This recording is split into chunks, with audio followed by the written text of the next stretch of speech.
Best of three.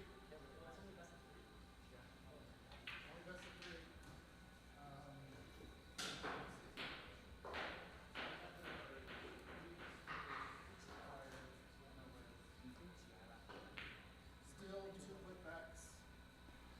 3 attempts.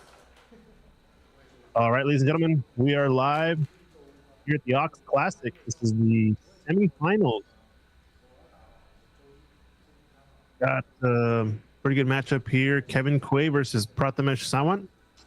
This is a little bit of a short tournament today. 8 players played in 2 groups, and top 2 in each advanced into the semifinals. And we're going to get rocking and rolling. Best of 3 here between 2 local players at Ox. We've got in the booth, on site, and in remote, we've got Mike Dominguez and Dave.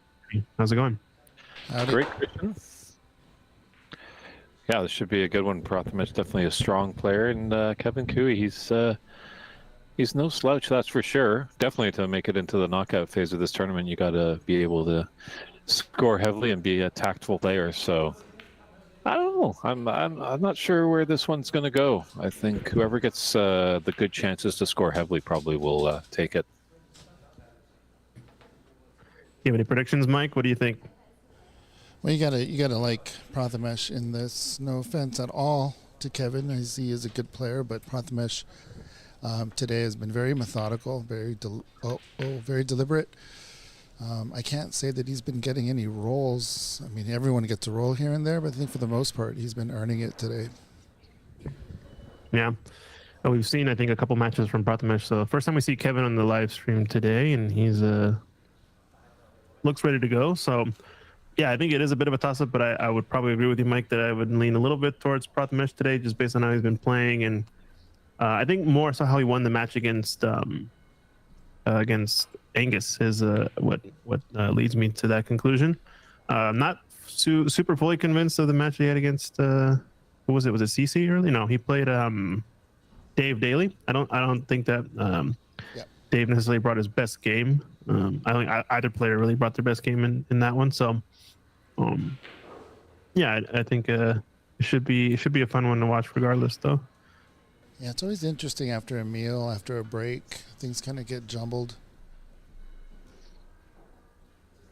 Yeah, there is that philosophy sometimes, playing hungry, because sometimes that food can just kind of get at you and get you a little bit more relaxed than you want to be. You're not on your toes. But both these players play in the Pacific Northwest, so they're not strangers, that's for sure.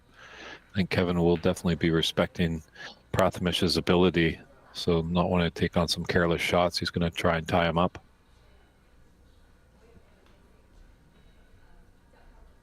But a thin red here into the middle for Kevin could get things started.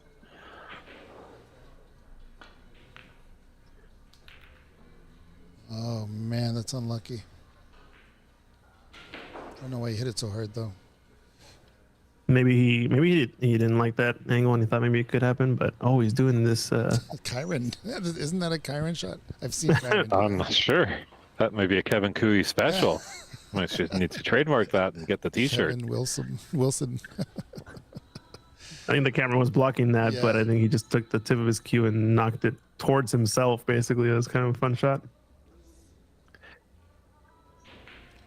There is a lot of technical work that needs to be done in snooker, but you also have to have an active, creative mind. I wish I would have seen it sideways, because I know the rule is that only the leather tip can hit the cue ball. So can you hit it with the side of the leather tip, or does it have to be with the dome? Like I couldn't tell the swing if it was like a bat-like swing, or was it just a stroke, like a Harry Carey stroke right into your gut. Yeah, I don't know. It's a good question.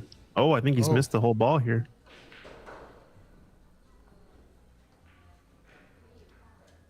Buck Moose saying is he's seen Mark Williams do it too. That's another character I think is definitely capable of doing that on the stage. Yeah, Mark Williams, you would have to almost guarantee he's done that. He's so creative.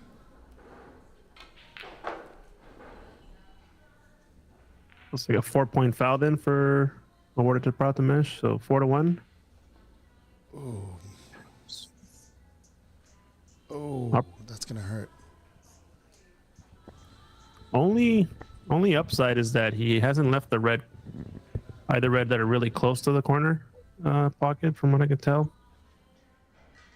So he's gonna have to shoot the closest red to the cue ball if he wants to go for that direction. But the problem is that an angle's not ideal. He's gonna have to either screw back with a lot of outside to play for some sort of black into the middle situation. Oops, sorry. Don't know if he can go forward 2 cushions. It's going to be tricky. He might be able to play to the middle of the table for the black with the blue in the corner. Ooh, Great shot. yeah, yeah, he's on. On the black.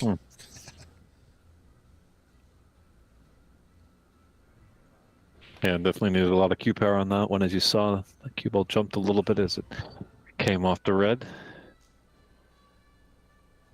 So he's going to be a little bit awkward on the queuing for this black. But I think he's still taking on because he is right-handed. And you might be able to stun around the pink. Oh, he's taking the pink, actually. This might be a smarter shot so he can play for red up in the middle of the table. No, black it was.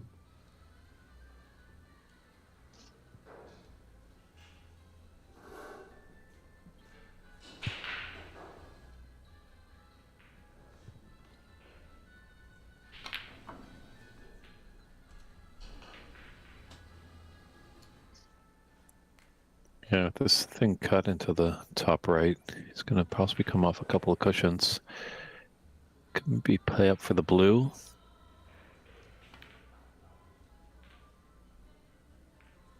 Oh, nice little kiss into the pink to develop that nicely. Yeah, you hit it full ball, which is ideal. Just a gentle screw back for red in the same pocket. Doesn't want to be hampered, though, on this black.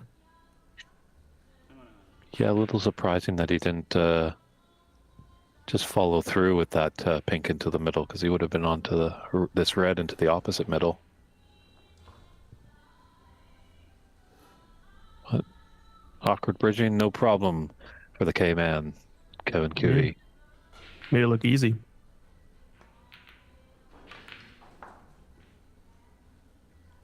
It's always a good thing to practice at the table. Just do those awkward bridging routines, just because you never know what situation you're going to be into. Obviously, you like to get your hand flat onto the bed of the table, but there's so many shots you need to master to be excellent in this game.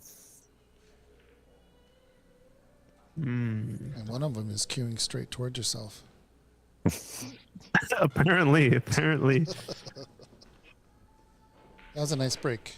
Way to break the ice there for Kevin. He's got a double-digit break in his pocket. His frame clearly not over, but Prathamesh looking a little shaky, and Kevin getting in his groove.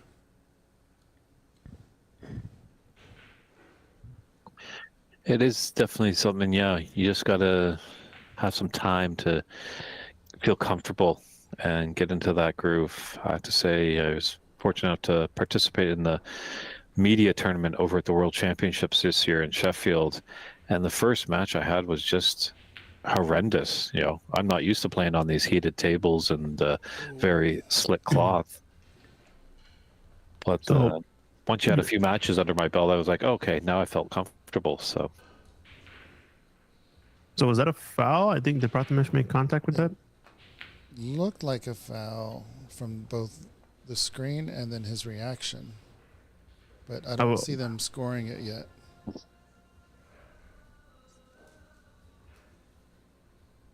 Okay.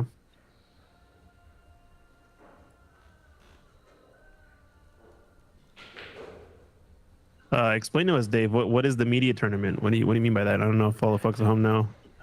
Well, over at the World Championship, and I think they do it at the Masters as well. Those are the only two tournaments that everyone in the media, whether it be Rob Walker, one of the MCs, myself as a photographer, other journalists, if you make a donation, they ask for a donation to the Jessie May Foundation, and you can participate in the Media World Championship. So People in the media are pitted against each other. It's only one frame. It's played on the Q zone table, so cut and cloth just like the table in the Crucible Arena. And Sam Fletcher, hailing from Sheffield, has won, who works with the WST team, has won it 2 years in a row. I was unfortunately almost the first overseas player to win the Media World Championship, but I lost on the final black to Sam this year. But couldn't have lost to a better guy. He's a really stand-up guy. I really enjoy Sam, and he's always a pleasure to see over in Sheffield when you make the yearly pilgrimage. Way to represent North America. True. Get in the finals. Little Canadian flag there.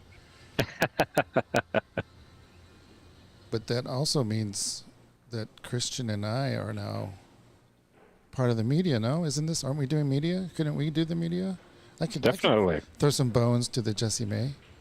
Definitely. Yeah, let's do it. I'm down. That sounds like fun. I don't know if this really constitutes media. Sea Husky and Twitch. That is a great handle. Please tell me you're from Seattle and a UW graduate or student. Sea Husky. Shu Cheng chiming in on YouTube. Yeah, Shu Cheng says, what's up? How's it going? Little remote live stream action. Missing this break, though. What is he on? He's on...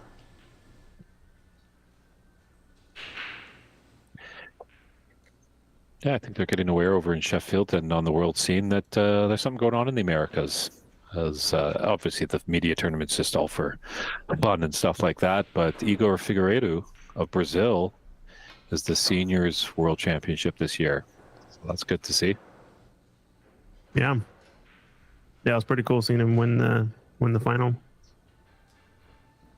Seahusky in the chat's asking, who do you think deserved to win the world championships? Now, I have my opinion about the word deserve because it's a very strong word. One deserved. Kyron deserved it.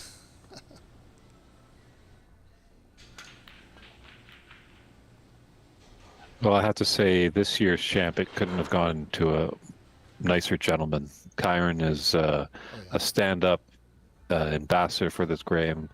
One little anecdote, if I can entertain the audience. When I was over there, I was just about at the stage door catching some air, and he came in. He had a match. People were asking him for autographs, pictures, all the stuff. But he said, hey, guys, I'm sorry. I just have to go do this interview, and then I've got my match. But come after my match is done, and I'll have time. And sure enough, he's a man of his word. He came back after his match. People were lining up for autographs, pictures, and he attended to everyone. So a real great guy. Says a lot, yeah. We have the same coach, Kyron and I. I started with Barry Stark. Still watch his videos. Yeah, you and me both there. I like Barry Stark.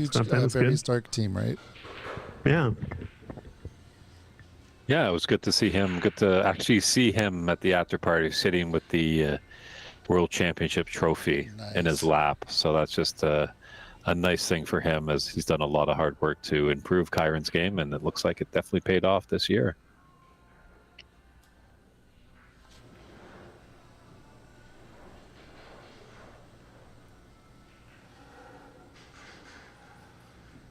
Yeah, Shu Cheng over in the chat saying he thought Francis was advancing after beating CC 2-0.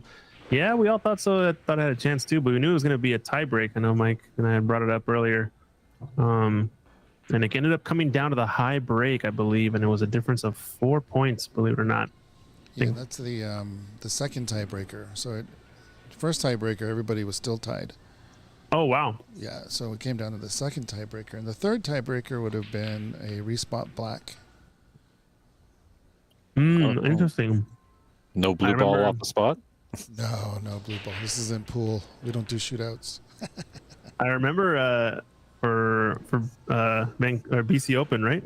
That was when we did the shootout. That was a lot of fun, actually. I mean, I think entertaining that for one tournament a year might be kind of interesting as a tiebreaker. Definitely brought a lot of suspense in the room, though, when you see someone pot the blue and then someone else has to come up and also follow up potting the blue and back and forth. And there's a lot of fun to it. It's a great carnival game. Let us know how you feel, What Mike, a without letting us know how shot. you feel. Oh, sorry. I said that way too loud. Sorry, Kevin. He's laughing. That was the fluke of the fluke. century. That's what fluke, if I've ever seen one. Take the attention off of what I just said. So let's get back to the frame.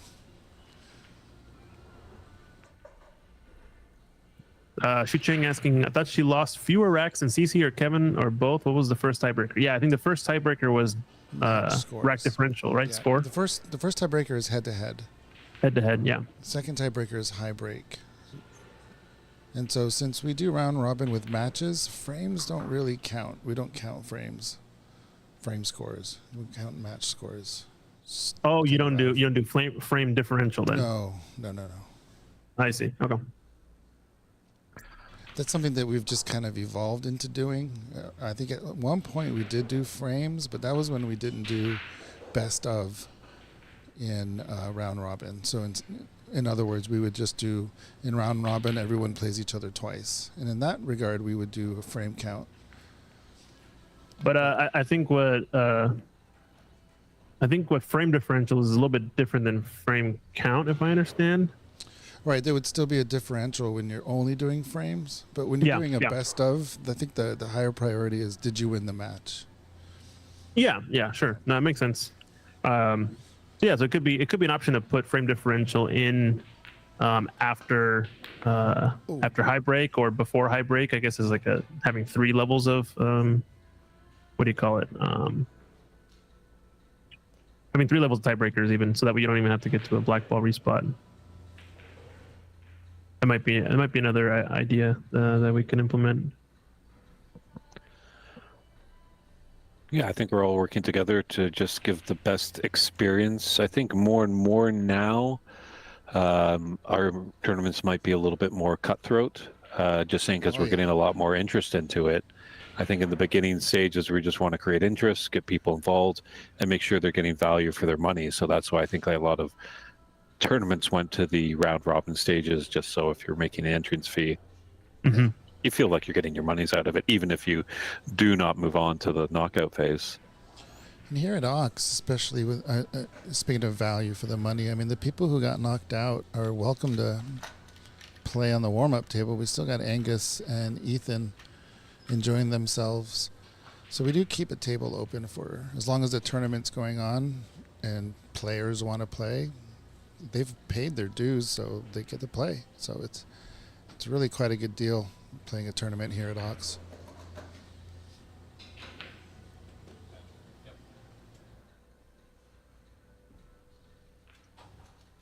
I'm just finding up here in British Columbia, I need bigger rooms.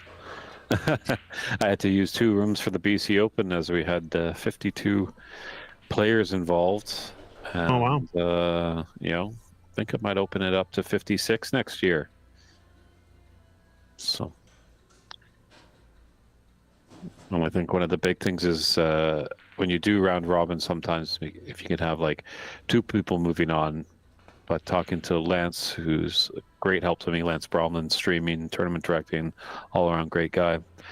We were discussing potentially maybe of 2 like wild card spots that get into the quarterfinals. Or at least the knockout phase.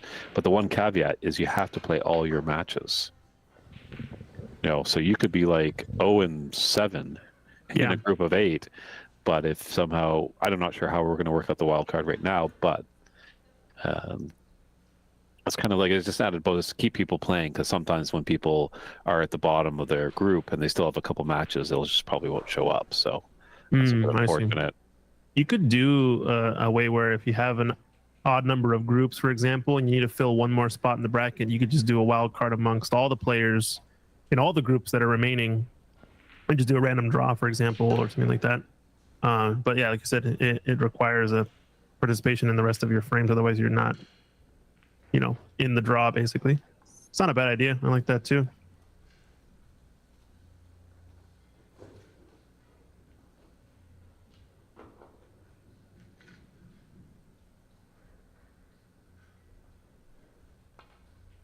How's the score looking like? Am I off? Let's see. 14-32. 32. I knew I was off somewhere. So Kevin getting the lead in this one so far. 16 points ahead. Still plenty of reds on, but wonder how he's going to fare here. Is he going to try to grow the rest of his lead with the rest of these reds, or is Prathamesh going to make it even soon?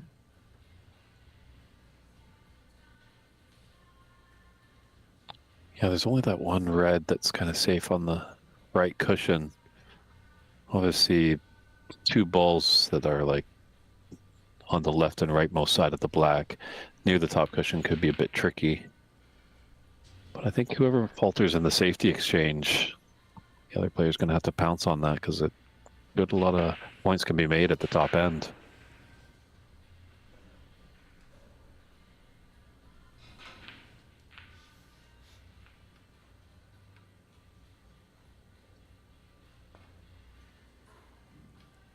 Whoa.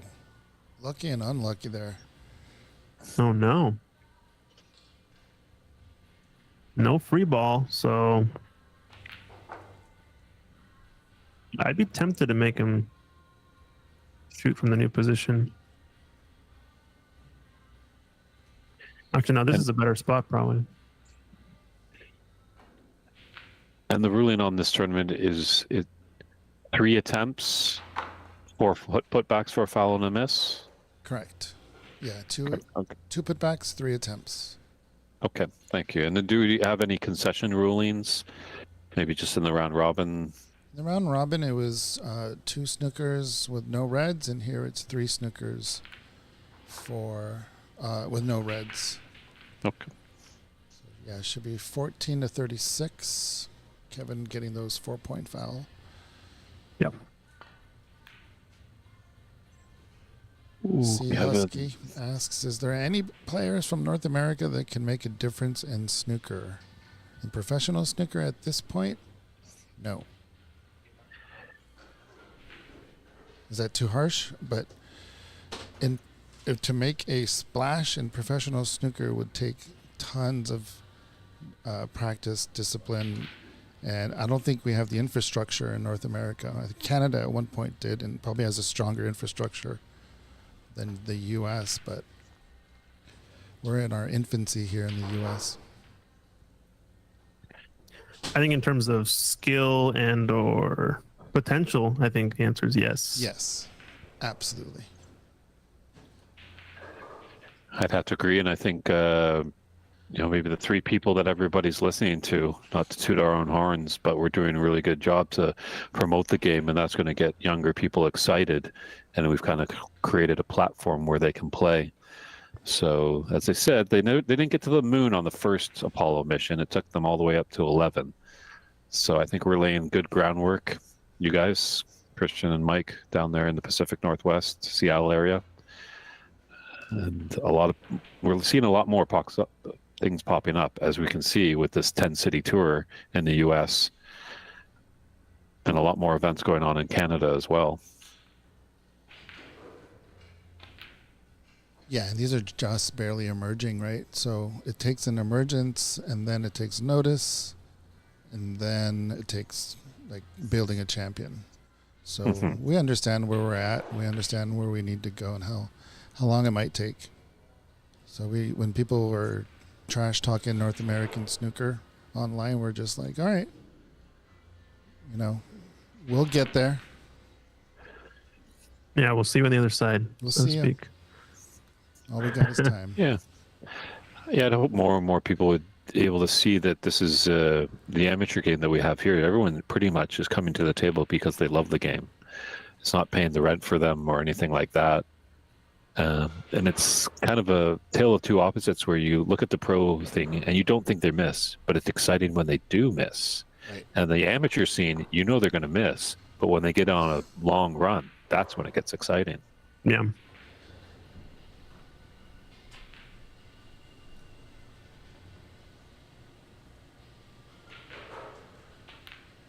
Speaking of runs,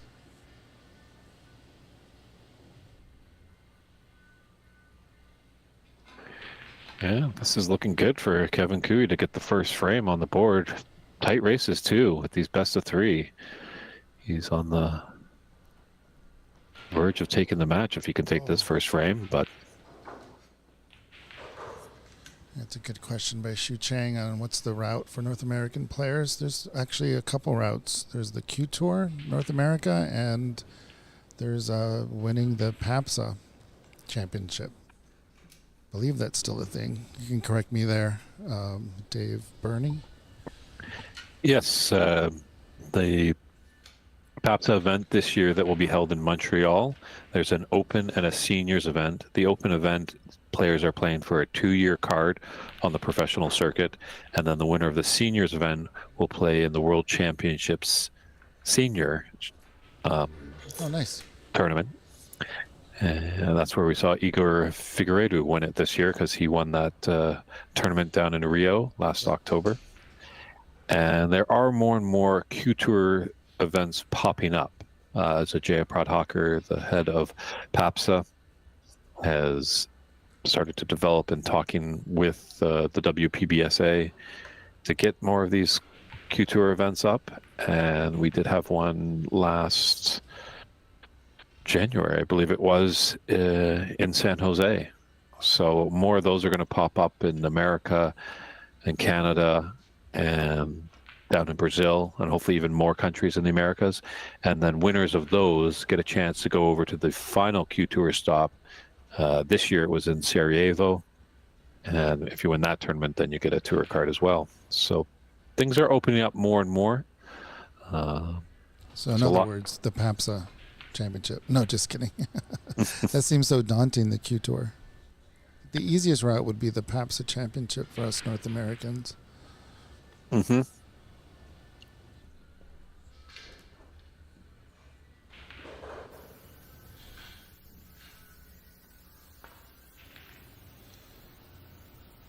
Oh yeah, Xu Chang. So in snooker, the bracket with the 3 means best of, but in pool that means race 2, correct? Yeah. So I took away the the race 2, but yeah, we're doing best of in this situation. Looks my score is a little bit off, but I'll fix it. 52-18. I can see the non-live camera, and I thought you were zooming in on Ethan. And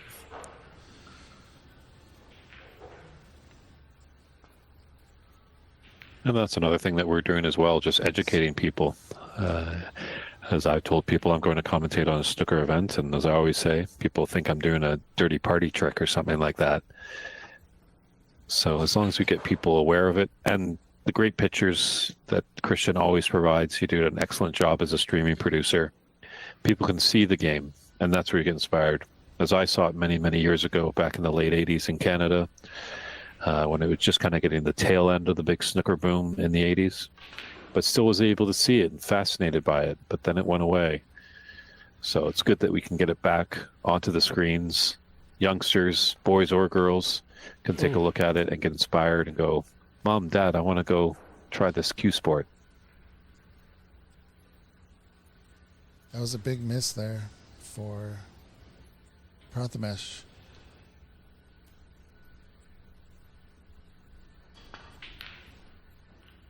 It's a big shot.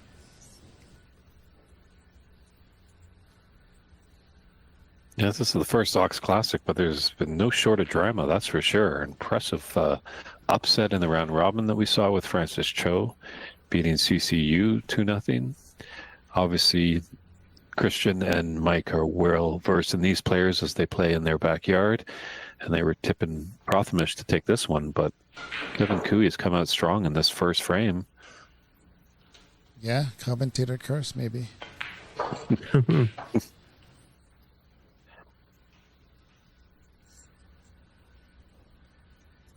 Depends on what they had for lunch. I should have asked them. Right, that's the key. What you had for lunch. Oh. You might have been alluding to as well when just before they were looking around for Prathamesh and he was running a little bit late. That's might not be the beneficial thing there, as he's probably rushing in to get the room so he doesn't get penalized. So he concedes that first frame. Kevin Quay on the board first. Just needs one more frame to punch himself into the final of this Ox Classic at Ox Billiards in Seattle, Washington.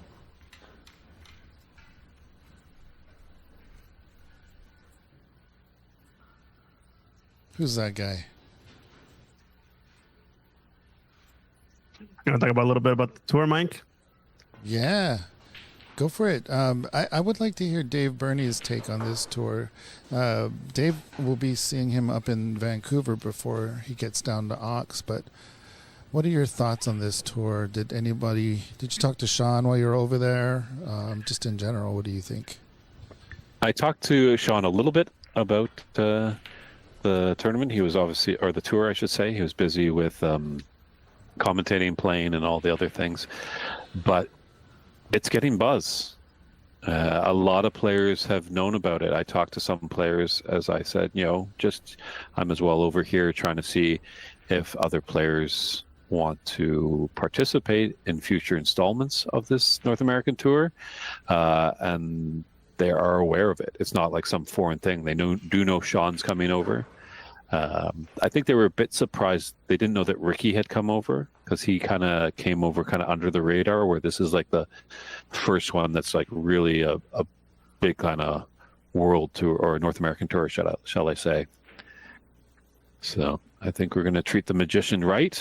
And he's probably not going to want to come back home because this is a beautiful part of the world come June.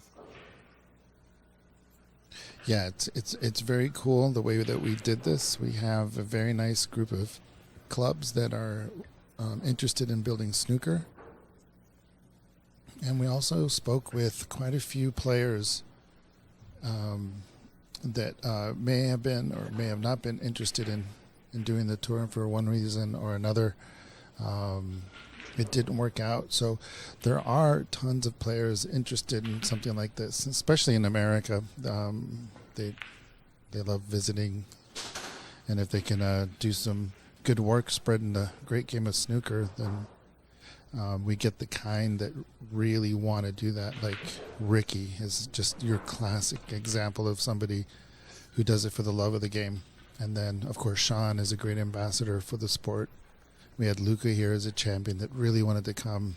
And then, of course, Judd was, he started it all off, already being in America and wanting to do an exhibition, fly over the entire United States to come to little old Ox, only 2 weeks old. Literally 2 weeks old. So, yeah, it's good to have players that really want to spread the sport. Sure, and I have some good points there, SC Manhattan. Obviously, yes, 8-ball tables can be found more easily, I think, in North America, just with the size and the amount of real estate. But one thing I don't agree is the green fees that you think will prevent the growth of snooker. Like, I see that maybe it's, up here in Canada, potentially, $20 to $30 an hour. Well, a round of golf might take you 4 hours, and that might be $100. So I think it kind of evens out. I don't think it's that pricey of a game. And pretty much, you make an investment in the cue, and that cue is probably going to be with you for the rest of your days. Yeah, you got to decide whether or not you're going to play a sport or a bar activity. And so if you decide to play a sport, then you're going to put some investment into quality tables. And so they cost a little bit more. But if you're just going to have a bar activity, then yeah, you'll find a free pool table and do something while you're drinking, which is nothing wrong with that. I do that still, but not here. But this is a Q Sports facility. I mean, this is what we want to do. We want to give the professional experience to our customers and members so that they can chase their mastery. And that's just all there is to it. So find the value, find the people that find value in that.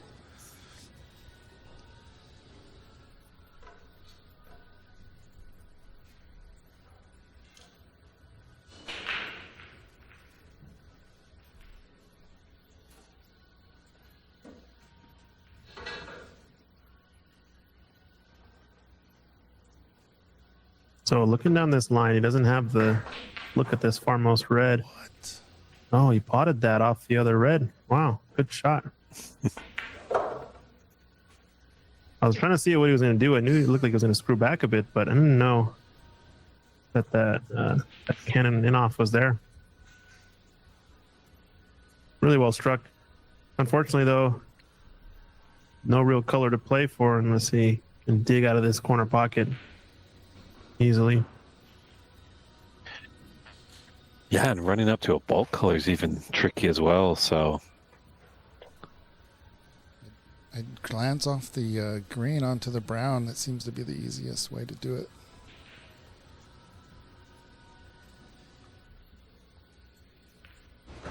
Oh, what is that? He's going for the pot. He's got the pace. Now it's a little bit wide as well. It's just 1 point. Really in the frame. Really anybody's frame still. It's going to be, I think, a matter of opportunity, though. And I think Kevin has half chance here to pot one of these reds. Either the red closest to the right corner or the mid-range red left corner. He does have option of safety. I like this.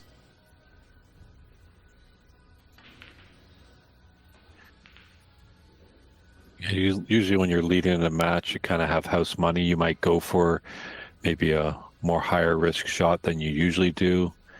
But with these best of three, you let Prathamish in. He makes a substantial break, maybe a frame winning break, and it's tied 1-1, and then you're back on the back burner, Kevin. So can't really take anything for granted in these short sprints. Yeah, and it's kind of a double-edged coin, that too, because you can also think of it as, hey, you're playing a really strong player. You don't want to let them have a chance. So why not take the opportunity yourself? I think it kind of lends itself to either your style and what your potential is at the moment and what your percentages are as well. I think that's the key there, Christian. You got to play your game. Don't play your opponent's game. Just come to the table. You've got your plan of attack. Shooting. Stop. Sea Husky. Judd plays pool as well, if I'm not mistaken. That's what he says. The Sea Husky. Double-edged coin. Twitch. Chat. Yes, he does play. Double-edged sword, I guess. That's the right phrase, right? Is that the right statement? Yeah. Two sides of the coin and double-edged sword. Those are the two phrases I was convoluting in my head. Yeah, Buck Moose. I didn't finish that thought. I felt like somebody else might have finished that thought, and you did it for me. Judd Trump can beat any pool-owning pool player at the U.S. Open.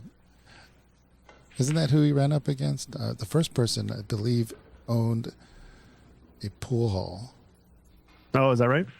God, I forget which one it was exactly. Yeah. I think the second person he played was an actual pool player. Yeah, I think he ended up taking down kind of like a mid-level pro, I think, from Quay, I'm pretty sure.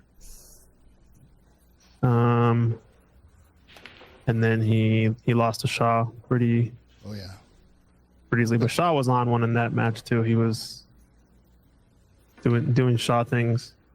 Jason Shaw, professional player. You should check him out. Really, really good. Yeah, I think of that U.S. Open that Judd was in, some of his early matches weren't against rather strong pool players, but then when he came up against a player that has committed themselves to be a professional pool player, he had some troubles. As you think the logic has that a snooker player wouldn't have a problem with the game of pool, just coming from the larger table, the smaller pockets, smaller balls, and all that philosophy. I think Judd found out pretty quickly there's a different philosophy to pool as there is to snooker. Yeah, totally different game. It's a different set of skills you have to really reinforce and hammer in, and different mindset, different tactical play, different thinking.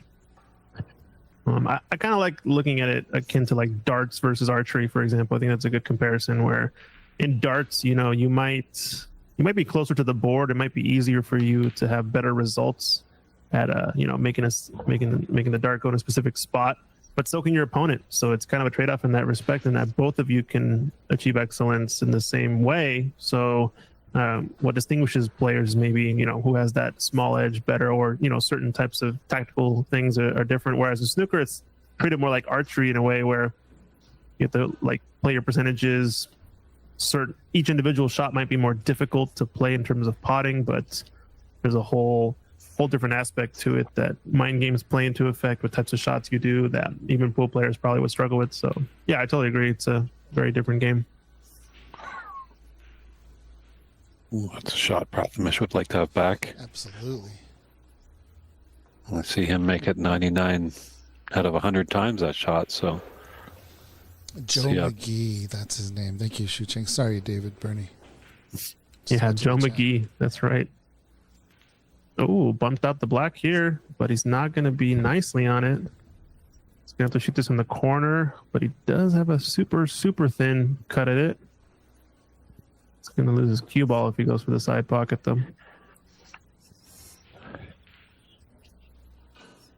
He wants to fire at it, but yeah, sometimes you got to give it up unless you're like 100%. Yeah, he's changing.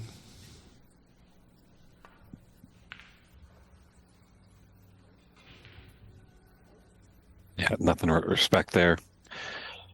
Saw a nice little wall that the yellow and brown had made. Didn't want to take the risky black. yeah, that's right. Abdullah Al Shamari says Shucheng. So first round he played player from India. Third round he played Abdullah Al Shamari, who is a mid-level professional player. I think out of Saudi.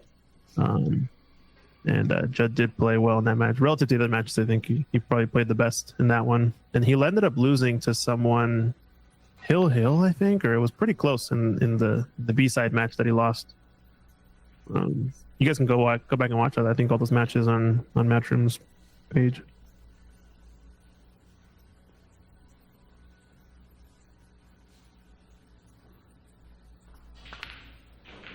What a shot. Yeah, beautifully done. Nicely on the black. Got a good angle, I think, with some top to come off a cushion. Come down for these reds. Let's go for the loose red. Does the black spot? It looks close. I think it might just be above enough. Yeah, it looks good. Yeah, a few reds that he can kind of just nip away at with the black. So Kevin Quay could be right back in this frame.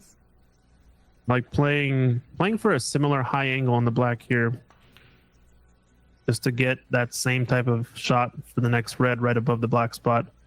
And then I wouldn't mind getting low on this red or pretty straight in to try to get one or two balls in the cannon out from the stack. It's going to be a little bit high, so you might have to cannon into the balls off of the next black spot in this case. Yeah, because that one red that's at the bottom of the pack does go into the top right corner.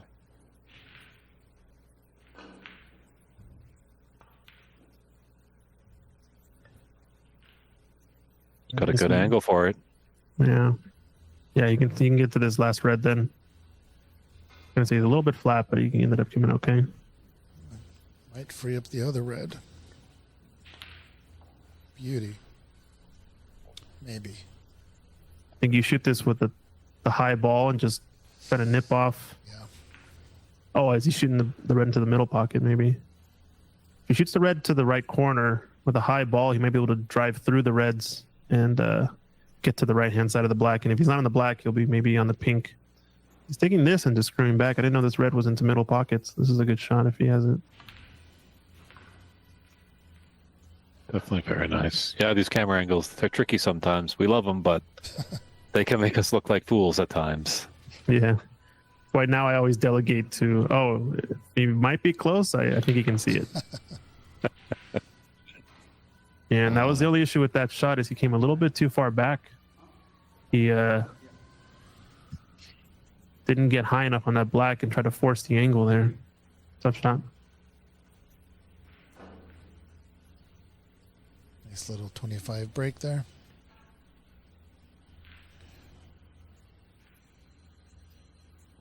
So 26-13.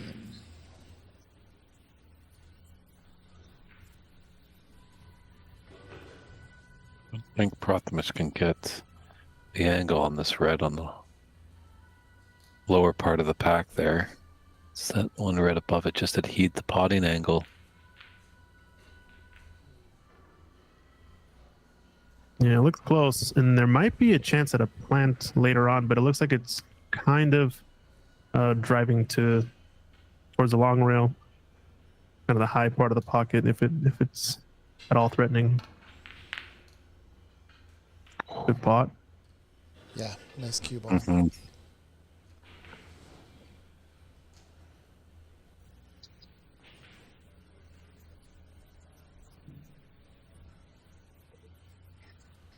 Just realized that I'm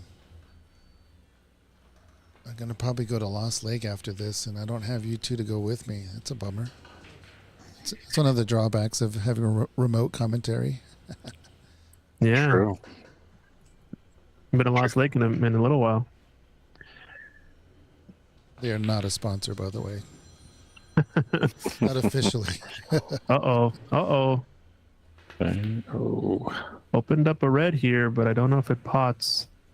Is there a plant in this stack? These two reds that are closest to the pink, maybe?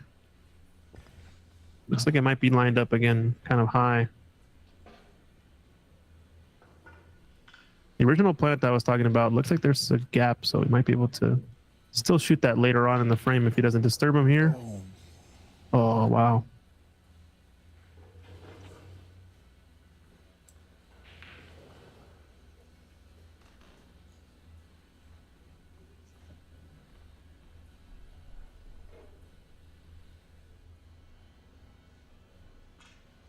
Looks like he's going to thin off this red, play in behind this wall of balls here with the colors. Looks pretty good. Acknowledged by a tap on the table there by Kevin. Always great sportsmanship in our game of snooker. I guess I should say sportspersonship, as men and women play this game. Very well, as we saw in our last match. Mm-hmm. That was a good shot. Wow, look at this response too. He's covered that red that he opened How up well is that? Holy moly. tight to the cushion as well.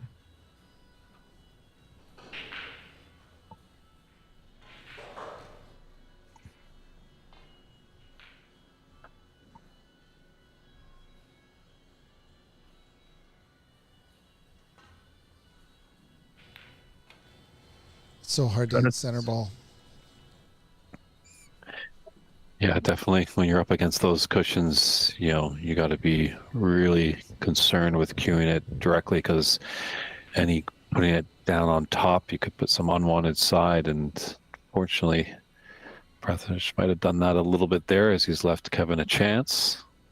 I think he was trying to spin it with a bunch of right-hand side and ended up catching it too thick. I think he wanted to kind of do a break-off style safety where he goes 2 cushions around the left corner and then 2 cushions around the green pocket to get in behind those balls, but caught it far too thick. And now a chance for Kevin here.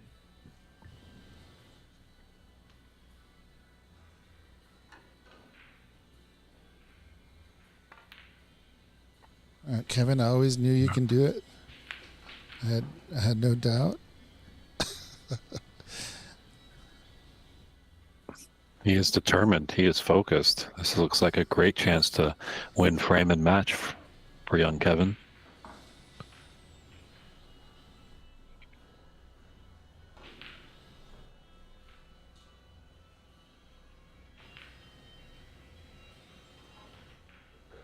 Oh, he's going to get close to this red. He's good. He's good. Yeah, he's just got there. A little bit nervy on that shot, but he's got a nice angle to stun slight screw back for the pink in the left middle next. You can also go forward if he prefers that.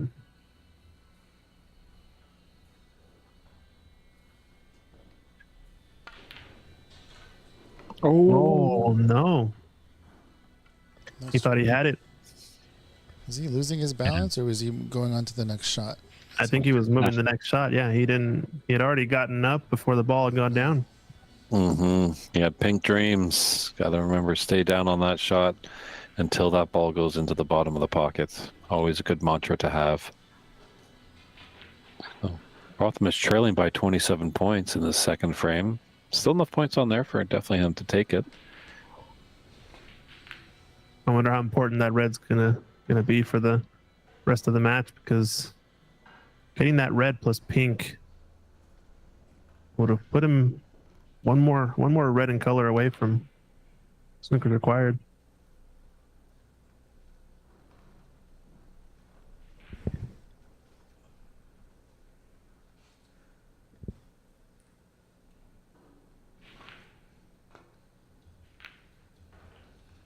Yeah, SC Manhattan in the YouTube chat says that Kevin got up because he was all contorted, stretching for the shot. And yeah, anytime you're in an uncomfortable position, your body wants to get out of it. So you just mentally have to tell yourself before the shot, like, stay down. I know I'm uncomfortable.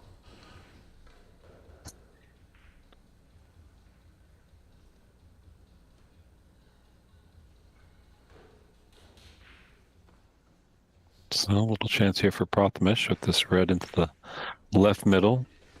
It's got a little awkward bridging, obviously.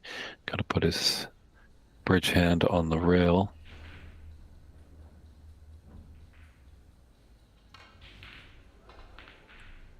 Just a different shot. I'm going to shout out to the YouTube chat. Is the Snooker Shed watching? Chime in the chat. Yeah, it's good to hear a good friend from Scotland.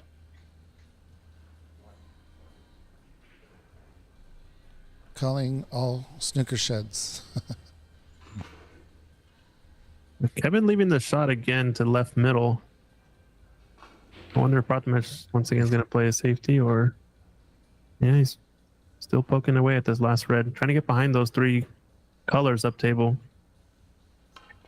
Yeah, it seemed like Prathamesh almost had like an identical shot from his previous one. Oh, This no. could settle though. Good fortune. Okay.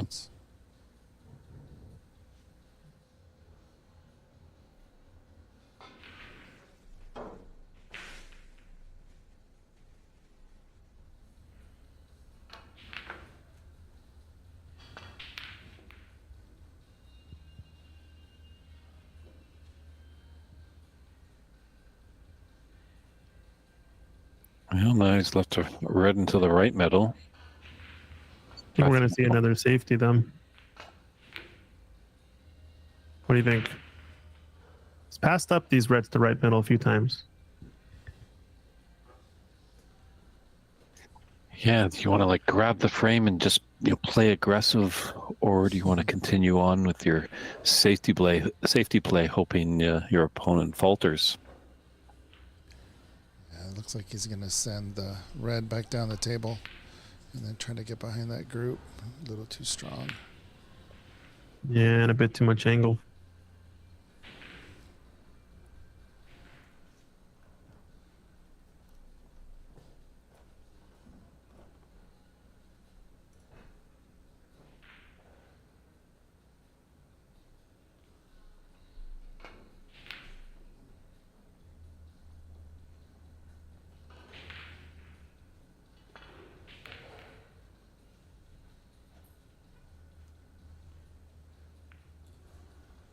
Wow.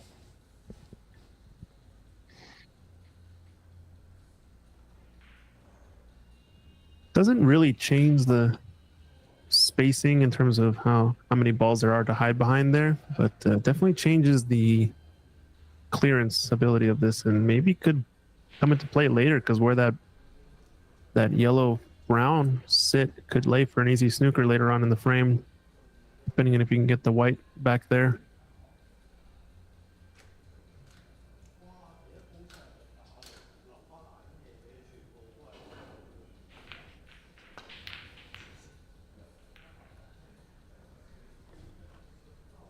Well, Ooh, that's not good, Prathamesh. He's left a pretty easy starter here for Kevin with this red into the left middle.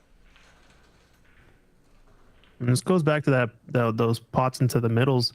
You think that shot that he took on was a little bit easier, a little bit harder than the ones that he had to left and right middle from earlier? Mm-hmm. I would have thought he would take the same sort of diligence and try another safety there. here we go. He's definitely going to play a mean one here. or that's his intention. I think everybody knows in the room what's going to happen here. Oh, spread him out. Oh, it could have been worse. I think this red is on to right corner. Yeah, I don't think he needed. He didn't hit that pacey. Oh, he's shaking his head and knows that he had an opportunity. He's still rubbing his hair. He's got to get over it though. Yep, channel that inner goldfish. Oh, but Prajamish didn't take the opportunity. It was a long pot. It was tricky, but Kevin can breathe a sigh of relief.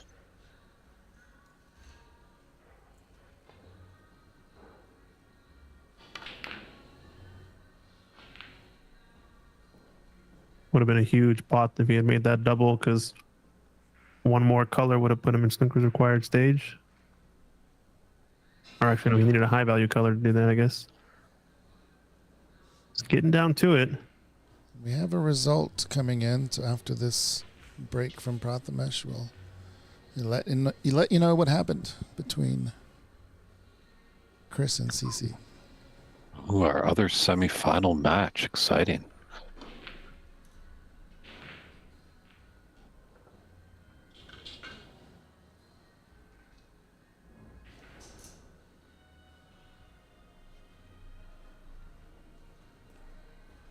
Yeah, going back to what you're saying, Mike, I think maybe just the break just kind of slowed down the Prathamesh engine.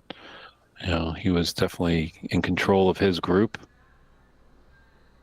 but now he's been struggling just a little bit against Kevin here.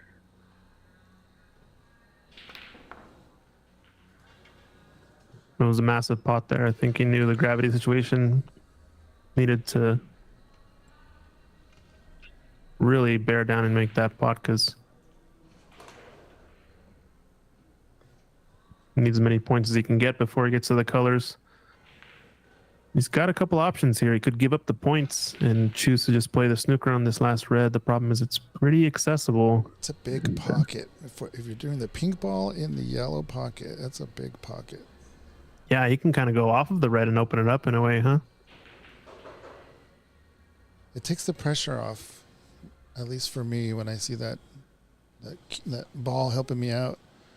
Still trying to hit it in the heart. But I know that if I'm just tad off, it'll go in. He's looking at maybe snookering behind the green or pink. I think there's a little bit of a window between those balls to get at that red, but...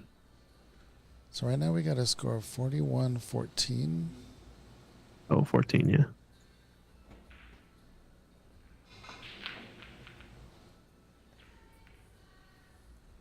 Oh, no. Gotten there. That is such a tough shot to do. I was almost tempted to play the green up to the right part of the table and just soft stun They're off of it. 41-15 now. So we must have missed the red along the way. Okay. I'm just wanting that to pull up. And Mike, did you say we have an update from our other semifinal match between Chris Lamb and CCU? Yeah, it was 2-0 CC. Okay, a whitewash. A widow whitewash. two game whitewash. Yeah, you got to give it up for Chris Lamb though, because he did power it out today. He hung tough and maybe thought he was out of it, but for getting a nice 38 break, it brought him back in and into the knockout round at the very least. Oh, SC Manhattan. I didn't know you were a big Canucks fan. As the hockey playoffs and NBA playoffs are in full gear. Snooker's on the television right here. You've got the Monaco Grand Prix coming up, lots of sports, and as well the wonderful Cannes Film Festival is going on right now, where Francis Ford Coppola actually just released his latest film.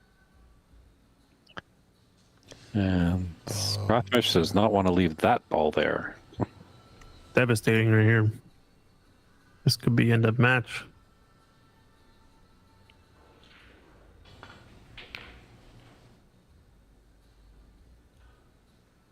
Ended up a little bit of no man's land, but does have a couple of mid-range pots. I think he might have liked to get up for pink or hold it for blue. And trying to see what the score is. Yeah, should be 42-15. Yellow is not bad if he can sink it. He needed one of those colors to get to Snooker's required. So now 27 points would tie it. It was a massive shot there. I think he kind of maybe undersold the importance of that red in the pocket. So easy to just think about potting the red and guaranteeing the points, but you really got to think about playing position and make a plan for those hangers, they say.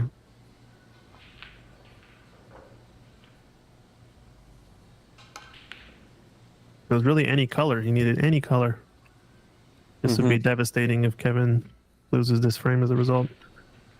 Or even if Prathamish is able to clear it right here and put us to a black ball respot, you know, he'll be beaming with confidence and Kevin will be deflated. And this really is the tough shot right here. Wow. Prathamish knows he can steal the frame if he can clear up here.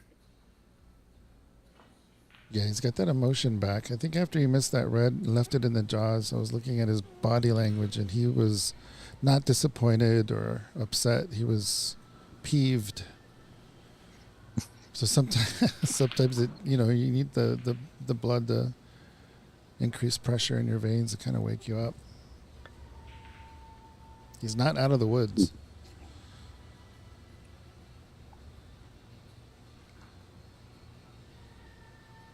Yeah, would have liked to have been a little bit higher so he's not hampered and to get to the correct side, or just have more angle on this brown and take it up and down the table. But now he's kind of in between where he has to send it with a lot of Q power, but he's also elevated. It's going to be tough.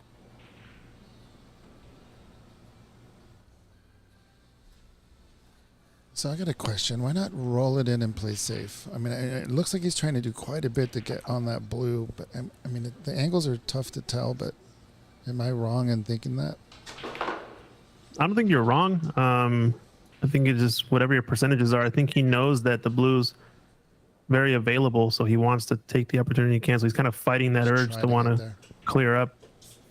Gotcha. But I think he kind of went in your direction by just taking the brown and screwing back a little bit, because now he's either kind of forced to play safe or play a different type of shot here. Yeah, it's just tough to see from that angle there. I thought maybe he might have had slight angle that he could have played it with top and come off the cushion, the bottom side of the middle pocket and be on the blue. Oh, the blue ball needs some help. It's going to be close, but I think it's available. I think there's a gap. Still a lot of pressure on Kevin, but he's glad to be back at the table. Is this another chance? Long range pot or another safety? I think you might have an angle that he could get behind the black here. Probably, possibly the blue might come towards the top right corner. You're playing on the left side of the black? Just behind it on the bulk side of the black. That's probably why I lose. I would have gone for the pot. I was thinking about the other direction as well, but there was a lot more traffic for the blue to go around if he goes off the right edge, and two cushions in behind black with the cue ball. Uh-oh. Danger zone. Does he go for this middle pocket? If I was Kevin, I almost would have gone for the cross double, possibly. You know, you have that element of safe and putting that blue ball over on the left side of the table. You do have the blocker with the black and pink. But tough queuing here, obviously, with that cue ball tight to the cushion for Prathamish. Makes the pot just that much more difficult. He went for it, and he's overcut it. Puts his head down, knows that could be the match right there. Yeah, Only not fortune. not a lot of distance between cue ball and object ball here.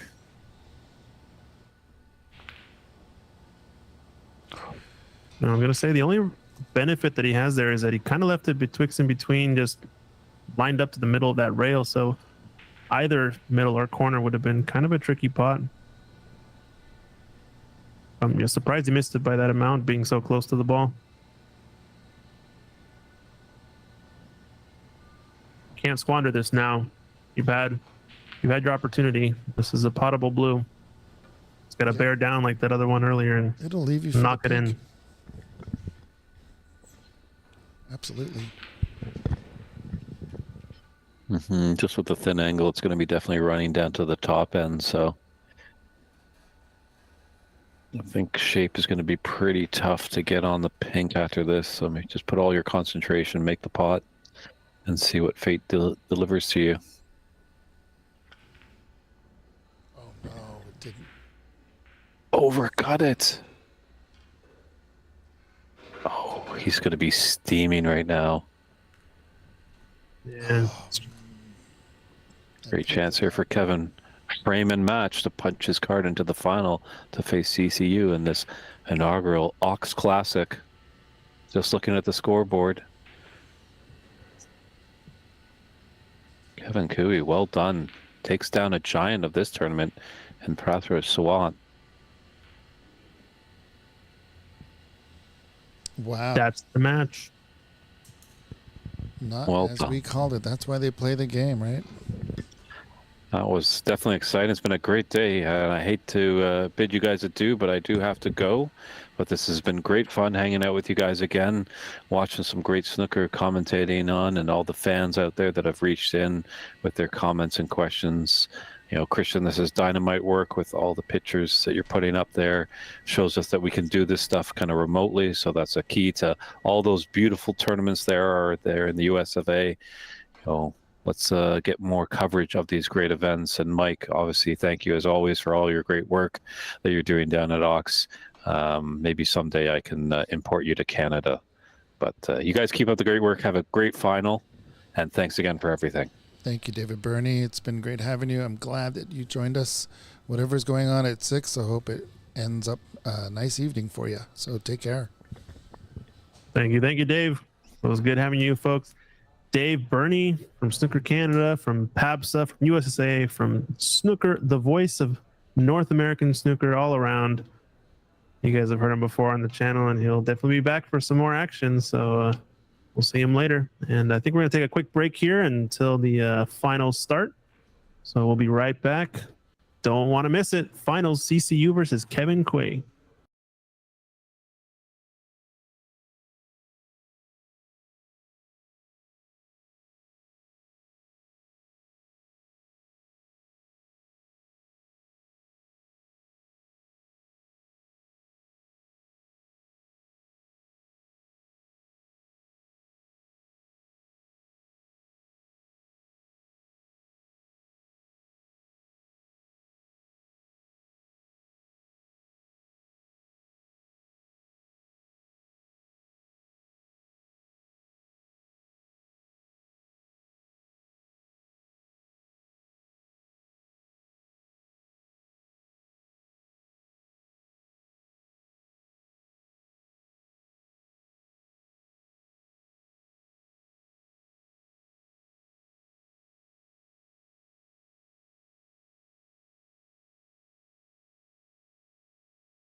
right, ladies and gentlemen, we're ready to go here.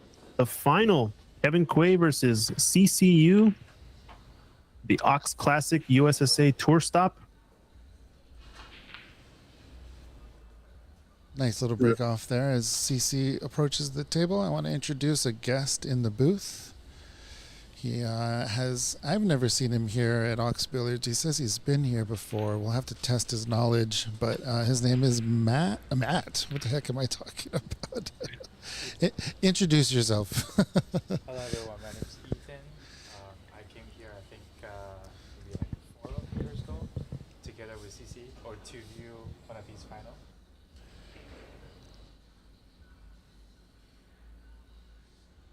Hello? Hello? Yeah, check his microphone. I think it might be a little bit low. Just put it closer to your. Yeah, we're maxed out here. Oh, okay. Okay, Check. here we go. Check, check, check. Is that good? He had it on mute, so that doesn't help. Mic check. Here we go. Loud and Cool. clear. All right. Hello again everyone. I'm Ethan. I came, I think maybe 3 years ago. Don't remember. There's also COVID around, right? But I played the first day CC opened Empire, Oh, great. and then I was just playing since then, and haven't really played. I didn't know like the table was so nice here, so I guess I'll come more often. Yeah, CC was the Empire was the first place I played snooker ever. Oh, really? Yeah. Oh, CC was sitting in his snack shop on his chair, Yep. just laughing at me. Yeah, I was very entertaining to him. But yeah, he's a good guy. Welcome aboard, and thanks for participating in this tournament as well. You did very well on the stream. You held your own. What are you going to do against CC? How did you feel out there on the TV table? I was definitely very, like half nervous, but also half very excited because this is my first time sort of like on live, right? And I've been playing for like many years, like 8 or 9 years. So as I told you, right, like I asked for the live stream link and sent to my wife and everyone. So they were watching, my wife was cheering for me. So that wasn't very nice. Oh, that's amazing. That's so cool to hear. That's awesome. So Well, it looked like you definitely put up a fight against CC. I think you were probably, I'd say 1 or 2 shots in each frame. I think you were that close to beating him, honestly. The A couple first one. opportunities, yeah. Yeah, the first one, yes, definitely. But he played well. I think last, I had chance, but he also had great safety and everything. So yeah, we chatted a little bit afterwards. But yeah, thank you. I'll try to do better next time. So it looks Yeah, like there that's may have been all. a foul that we glossed over, but it should be 4 Okay. Towards on the bottom. CC.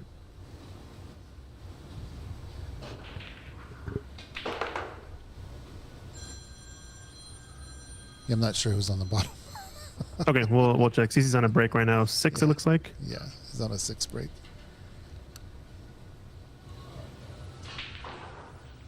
Yeah, if any of you guys want to jump on the stream as a commentator, feel free to come on in.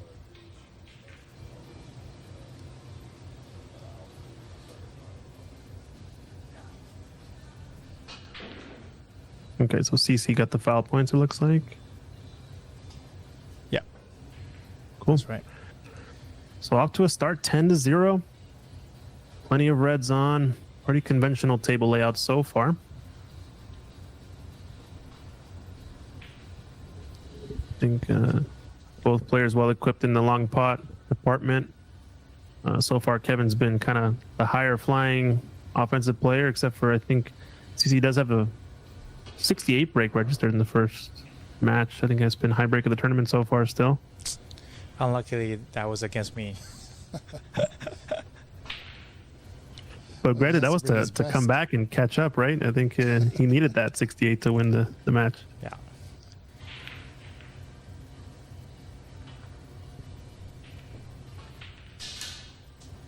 That's a nice cut. Yeah, he played at that speed where he's kind of more getting closer to the bulk color as opposed to nestling on the top on the bulk cushion.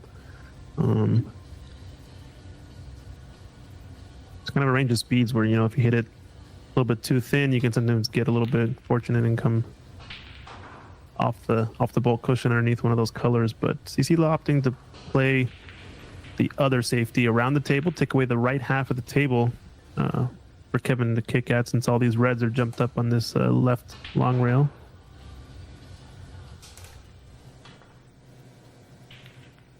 Oh, Oh. wow. Don't know if he saw that as on, but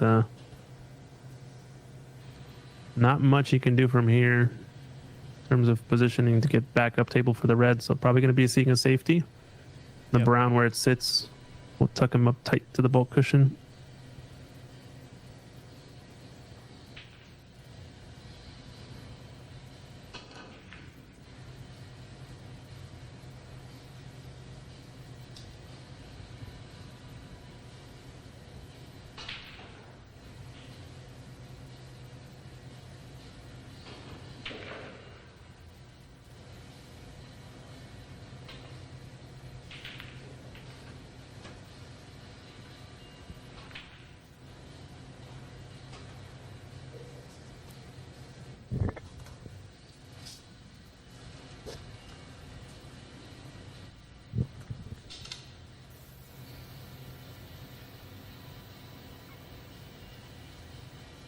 And not quite anything opening up down there, so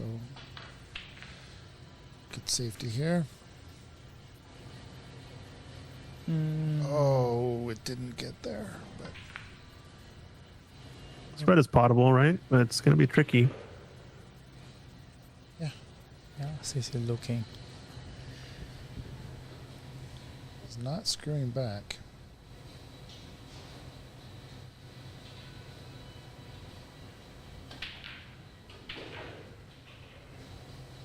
Wow, I think I missed it. He potted that down the rail. Yep. I thought he was going for the corner for a second, or for the middle for the second. Great pot.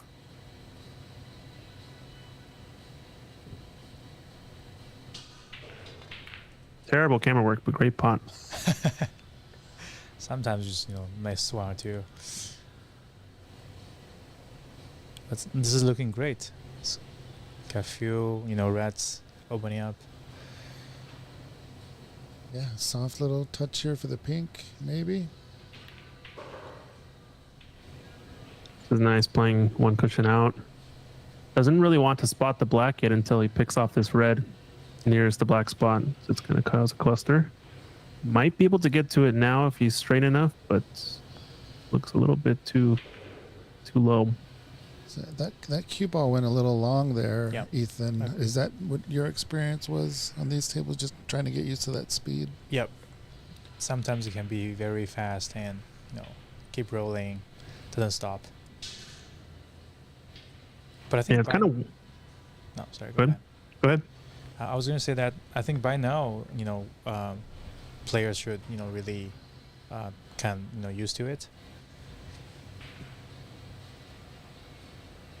Yeah, I was gonna say the feeling I get sometimes too is when it plays fast, it doesn't also necessarily play speed-wise faster than the table, but it feels like it keeps rolling at the end of the Yeah. path for the last like 6 or so inches longer than you think it might actually go. Yeah.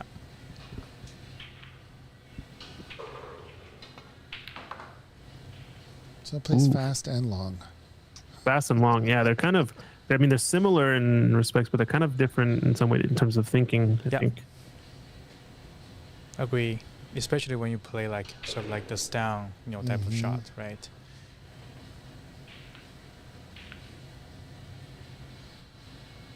Yeah, that one was kind of a little bit unfortunate there. So turning to defense.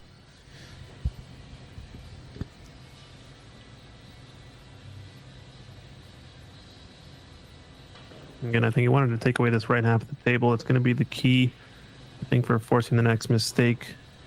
Didn't want the cannon on the green there. I think I look for CC to try to go for this pot, the left corner, or if he plays a safety, play it with a bit more left spin to get it to run up to the pink or the yellow part of the table.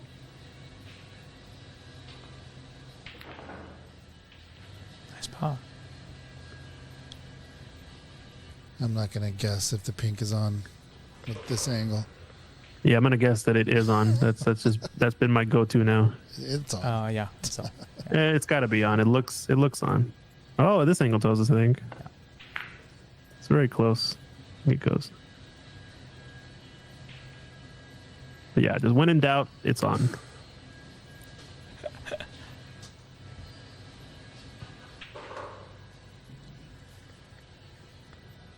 there's a chance for Kevin. Question I have here is what color are you playing for? Because I have to put a big stroke on this ball. He's playing for safety. Yeah. I don't mind this. You know what I'm saying? I think if you can get to the top left part of the table where the yellow is, takes away all the right edge of the balls for CC to play one of these offensive shots and give him an opportunity. Yeah, he's got one. That might give him a path back up. I think he's loading up to go for this. Oh, he's potting it, right? Oh, he tried. Yeah. But should be fine. Should be fine. Went for it. Doesn't want it to settle. Got to go past the middle. I don't know. I think Kevin should have taken, that red on. I think it's a very interesting choice right there. Being extra, cautious. Mm-hmm. Yeah, these two players know each other very well, right? Yeah. Yeah. Yeah, for the people out there doing the math, the finals are between two Empire players.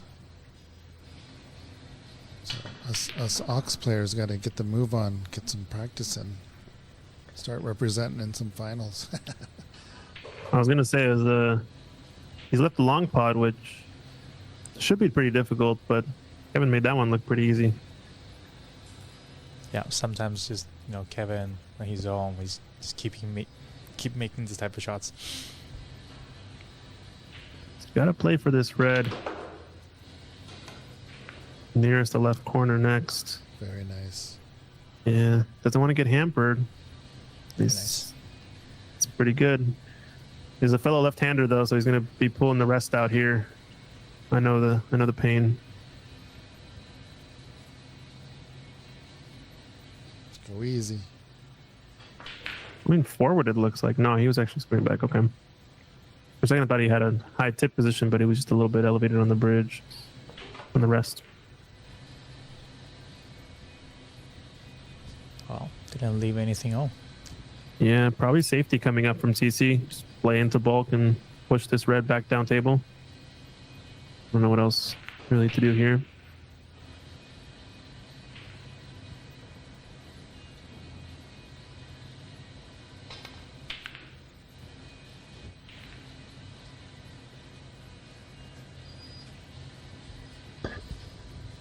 What is up, Tyler? Tyler in the YouTube chat. Good luck to both. Oh, nice. Haven't seen him in forever. I'm back in Yeah. town, Tyler. Stop by.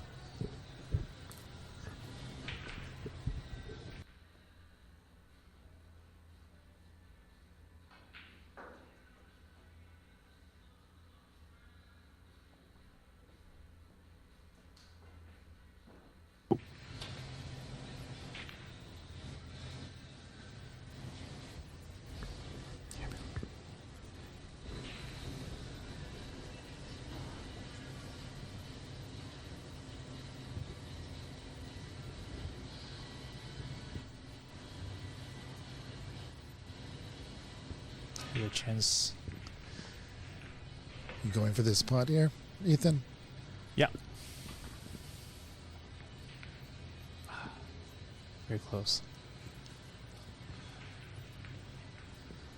But control the cue ball well. Now CC's turn. Same ball. Same pocket. Half the speed will get you to the pink or the blue. But I don't know if the angle is there if he doesn't bump into some of these reds. That's the only trick he was trying to avoid. The problem is, sometimes this, type of ball, right, looks easy. But when you try to control to get on a color, you start, think more and then miss more.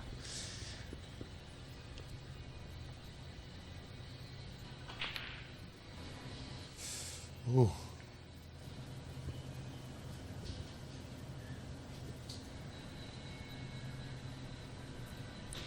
Definitely some pressure. Yeah, exactly. It's like same player as last match. That ball would have definitely gone in playing against Prathamesh because he was just shooting so well in that match. But now it's the finals. I don't know, maybe the nerves. And then playing against CC is just always stressful. Yeah, definitely. Like knowing that, like if I miss one, right, like he's going to create some damage. So creates different kind of pressure.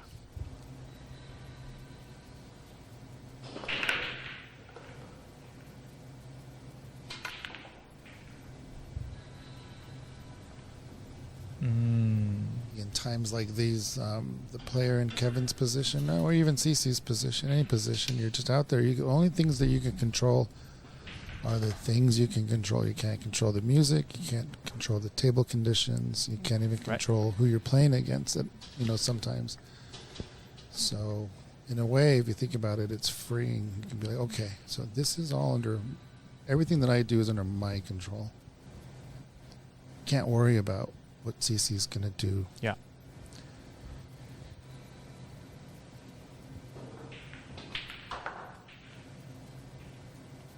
Let's see. Oh, a little bit unlucky here.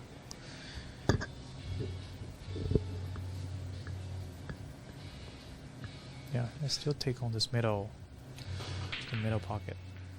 It's gonna be a hard one.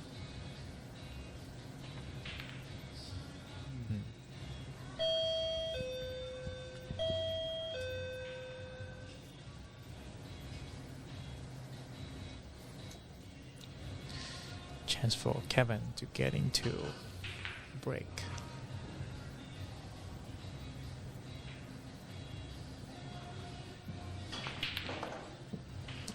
Yeah, similar shot. He tried against Prathamesh, almost the exact same shot. Very contorted, as SC Manhattan was saying. But he lifted himself up off the table before he was finished shooting and missed it. This time he stayed down. Oh, okay. Did a good job.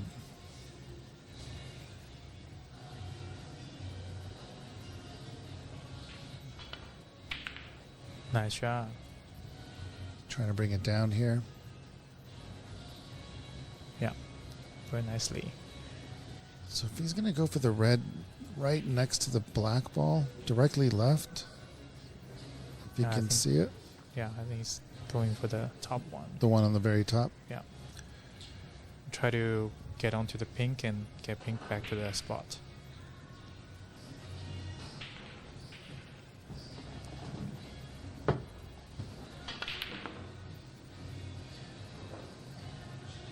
Sort of, kind of forcing the white and missed. Yeah. Creating an angle maybe that wasn't there.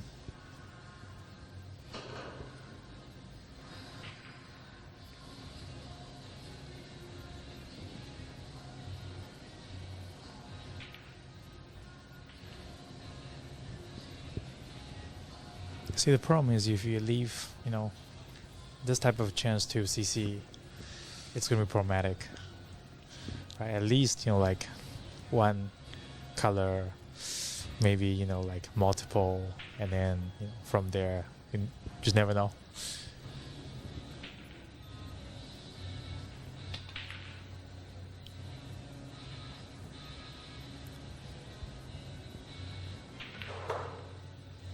Yeah, everything's a bad shot if you miss, right? Yep.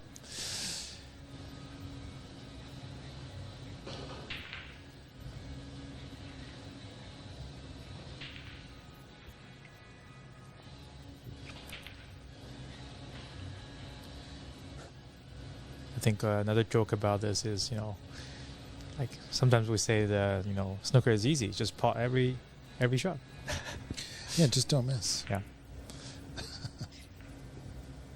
Just don't miss. This is a really nice stun. Yep. But yeah, he misses the blue and it's Kevin stunned. Yeah, this is looking pretty promising for CC. What's our score looking like? Oh yeah, haven't been doing that. So it's 41-10. People in the audience.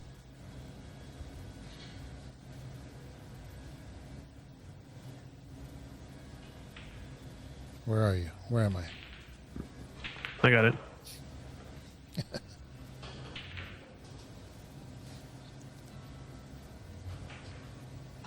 I was doing a great job of keeping the keyboard from falling, though. Excellent.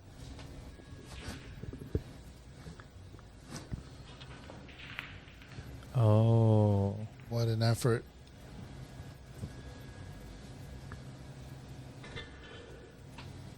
$37 ahead.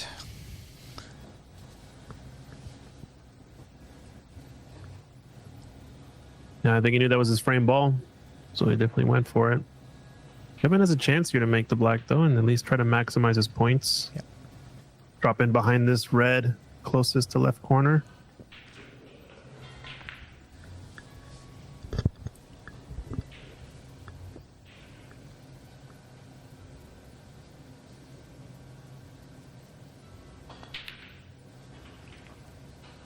Oh, did well to bump the other red out, too. Oh, he has an option. He's probably going to take the one out in the middle of the table now. Yeah.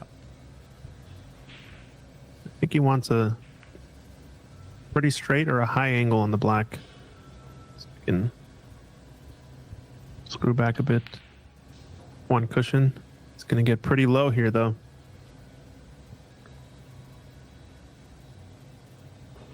That's unfortunate. Might even take this into the middle pocket or take the pink on. Just playing safe. Don't know if he's checked the score, though. I think he's going to be Yeah. snooker required, though, right? That puzzles me. Maybe not yet. No, not yet. Sorry. 35 on the table. Was close. Yeah, 35. Okay, yeah. So you think this is good then, snooker. Thought it was a bigger discrepancy. It's gonna glance. Is it gonna leave it over the pocket? Oh, Is blue blocking away? Probably not. I think it's possible. Oh, he miscued? Oh no, I think he was going for that. Had to have been going for that, I think. Yeah. Sorry, I thought he had a line. it looked like On he it. did. Yeah.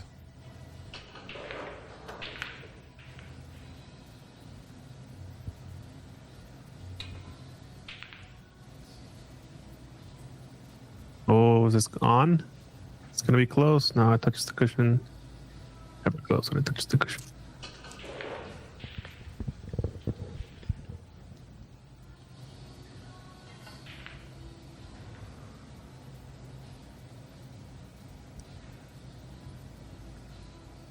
That red is barely touching the jaw there, so it's gonna make sure to put enough cut. Spot it. No. Oh. No, middle pocket. Where's the cue ball gone? Going towards into maybe where? How? Now it's snooker required. Yeah. That's a double whammy. Yikes.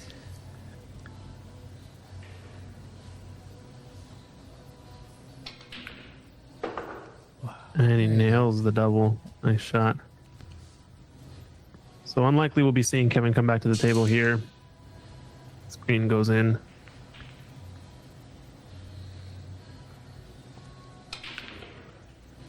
Try to go around the rails. We want to get to that top cushion directly from the right long rail for it to really zip around the table, but alas, doesn't need the brown. Oh. Doesn't need the brown, but he says, I'm going to go That's for close. it anyway.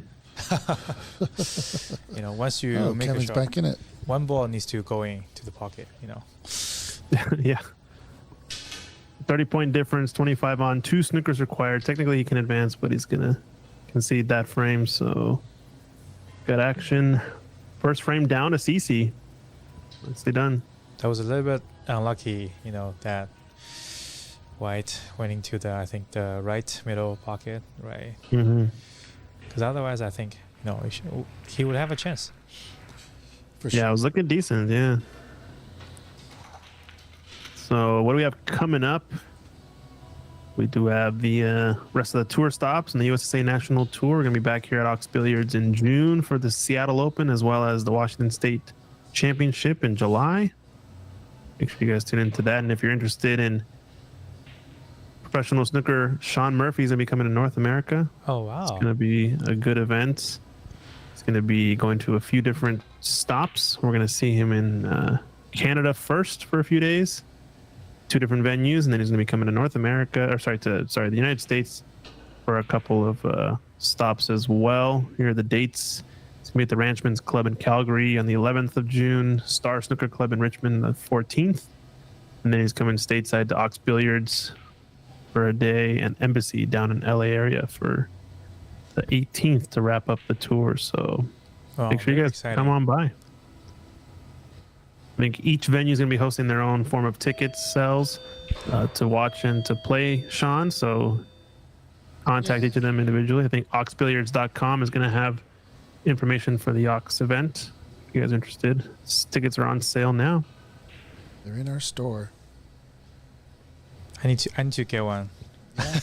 Go online, get on our store, and we still have options for the sponsored dinner, which means the night before you get to have an evening with the magician. So we will have drinks and dinner and maybe a little messing around on the table, but it also includes a frame to play 'em in the exhibition.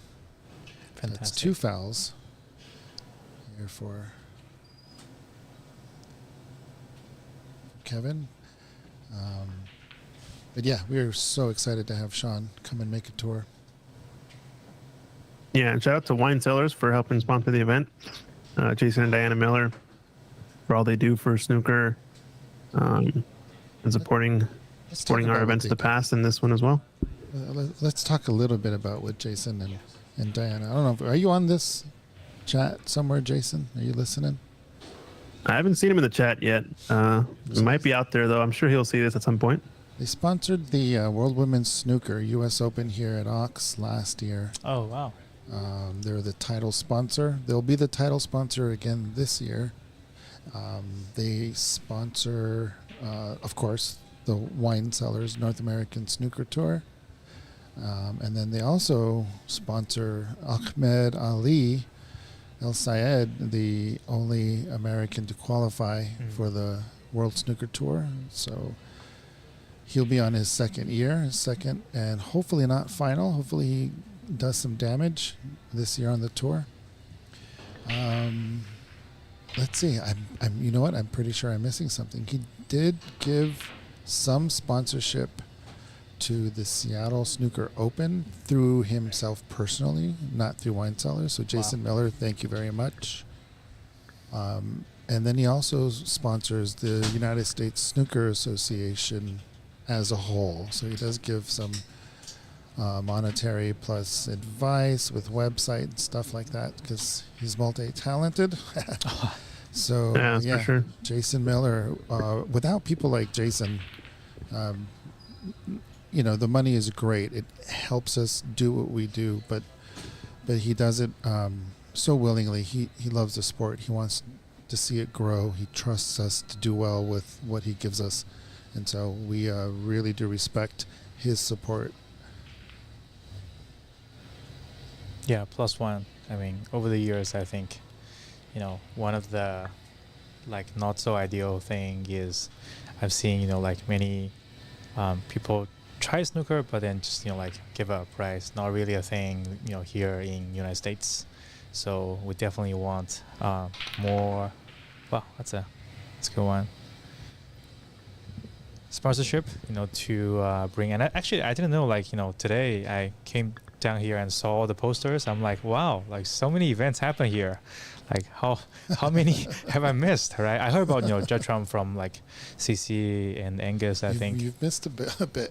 Yeah. So Yeah, go check out our YouTube. I think we've been posting them slowly, matches little by little. But if you check out our live section, you'll see all the live streams from the past, and you can go back and watch a lot of these events that you're seeing on the calendar. Gotcha. Yeah. Yeah, Docs, we don't hang beer signs. We hang posters of events. There you go. And like and subscribe as well. Share it out to everyone. We're trying to grow the channel out and grow snooker as well. So that always helps. Yep. This is such a great shot. Wow. He's going to get him behind the screen, isn't he? So No reward. left one wide open. But to thin it with the red on the cushion right close to that pocket. It's a good shot. Just wants to do a stop shot here, I think. Stacey's coming a little bit more aggressive in He's this on fire. second frame. Yep. I think he smells blood and he's going to attack. Doesn't necessarily have to cannon, but I think this angle on the black tells me he's probably going to try to screw back or cannon into one of these reds. Yeah, didn't get into the cue ball there. Puts his head down. He knows he needed to screw that a lot more if he wanted to avoid the cannon or to even run into some of those. There was like a nice little pocket, that red, just on the left, and two reds to the left of the pink. Would have been nice to run into one of those and come out. Any of the reds to the right corner, but end of break, unfortunately. Where's the blue ball going?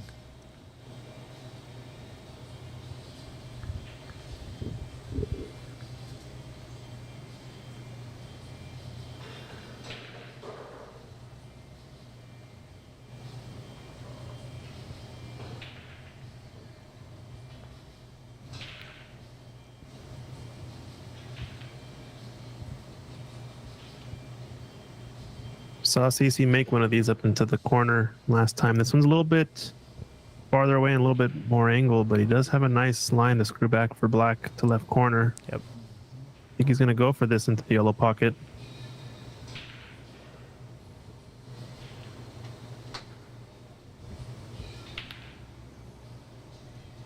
Nice shot. Ooh, good pot, but under hit it. Yeah, more of a Just stun, barely. yeah. Sorry, what was it? He did more of a stun. Yeah, a little bit screw, I think, gets him more in line with the black now. I think Mess it's your more time. pace in general. Oh, no.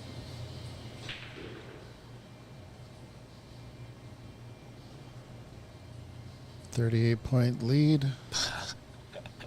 I didn't feel it. Yeah, what the heck? You look up and it's 38. Oh, I think was like 8 or even 12 points at the beginning, right? When Kevin was trying to With this foul points, yeah. yeah. Yeah, he had 13 foul points there. I think he hit the blue on the last one. Which I would see. have I see. been- Yeah. Yeah, That makes 13. sense. So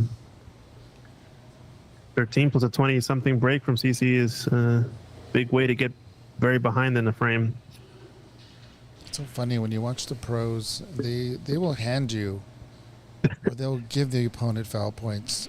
They'll give you opponent this many points even, right? Just so they don't give them a break to end the game.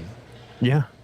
They're like, oh yeah, I'll give you 40 foul points. At least I'm still on, there's still like 100 and some odd points on the table. Like, it's just insane how good they are. And he did a little miscue hit there where he miscues off the right edge of the cue ball, so that he just barely nudges the ball into the red. Don't think a touching ball is on, so So is that legal in pool? Because we had a pool player comment, is that legal? And I said, yeah, it's totally, it's a shot in snooker. Is it a shot in pool? I don't know. I think it depends on the rule set you're playing. Some rule sets will, I think, describe that. I believe the rule sets that I've heard on, I could be wrong, but I don't know if it's in BCA rules or in APA rules, but there is a rule set that says an unintentional miscue, and now this kind of is ambiguous because it's determined by intentionality. Yeah. But an unintentional miscue is perfectly legal.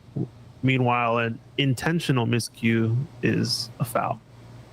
So if you deem them as intentionally trying to miscue to get a certain hit on the ball, then I would think it would be deemed a foul in that rule set. But once again, some of these rules can be very ambiguous. Well, CC is definitely going very aggressive right now. Yeah, he's not letting up.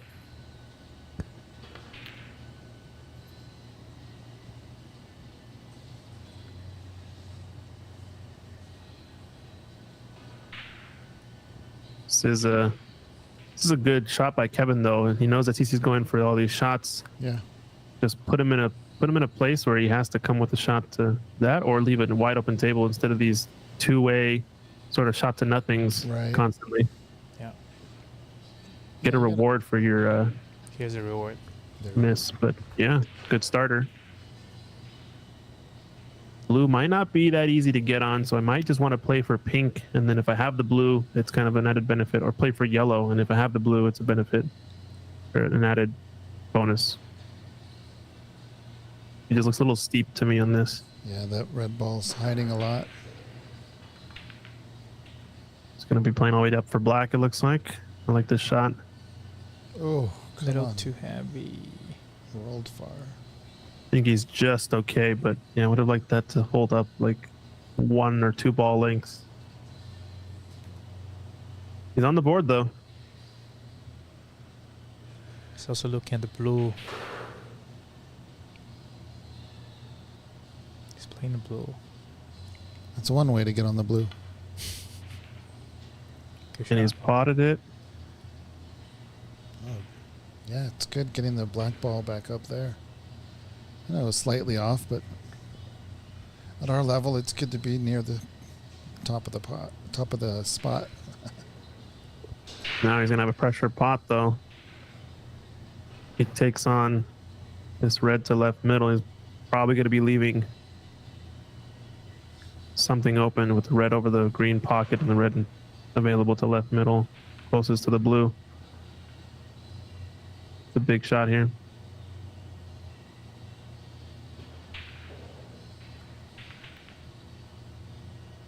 Just missed. Now CC's chance to strike. Try to put this frame away. A lot of reds out in the open now. Yeah, they all seem kind of tricky.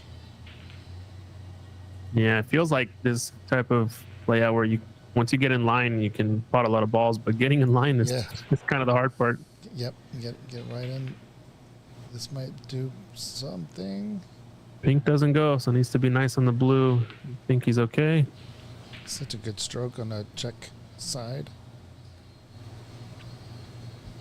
Yeah, and he could have honestly been either side of the blue with the red up by the green pocket.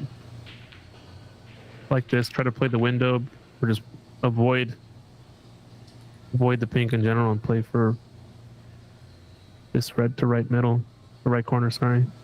I thought he had a little bit less angle, but he did nicely there. Yeah.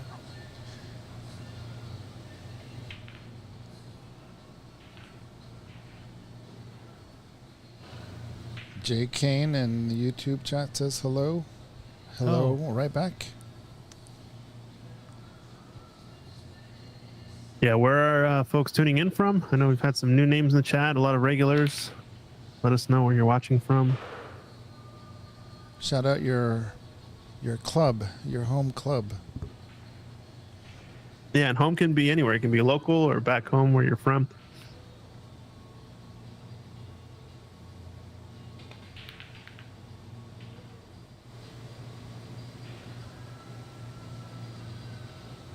That was a little bit unfortunate.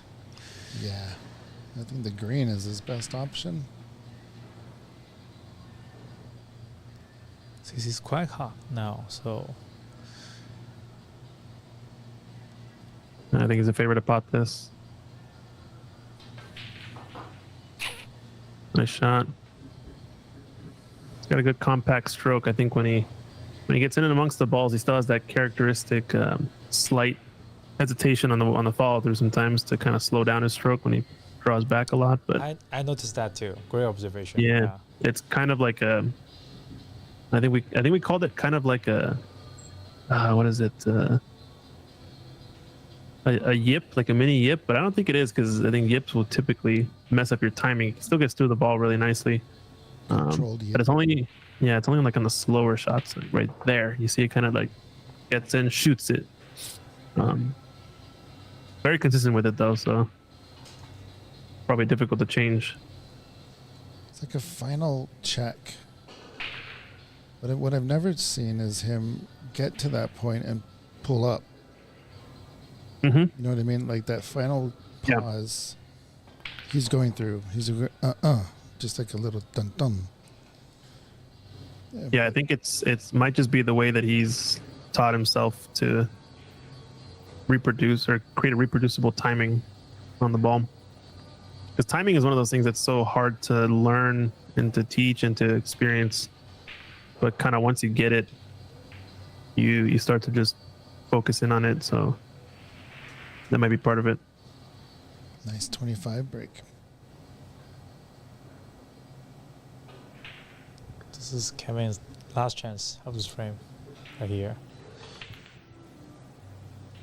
It's just a little too heavy. I think he wanted to get on the pink, but then on blue, not bad. He needs to score a bit though.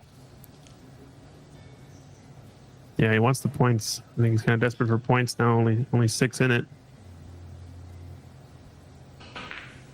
We'll have to do a modified handicap for next tournament.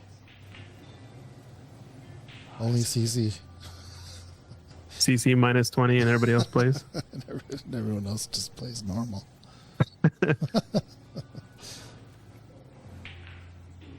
I don't know. We saw Francis take him down, so That's very true. Yeah. She I think can get a Kevin's minus capable. 10.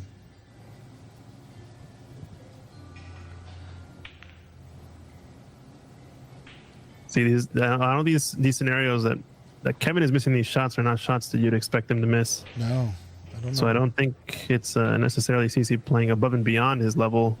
I mean, granted he's playing well, but I think it's Kevin also making some uncharacteristic mistakes that he normally doesn't miss. With each mistake, it takes the pressure off CC. It's like, okay. Yeah. And I think also CC's probably played many frames against Kevin, so kind of knows how to beat him, I imagine, and when to push into and when to be aggressive and when to not. I think Kevin is definitely much more of a rhythmic player that, relies on his tempo and rhythm in the game.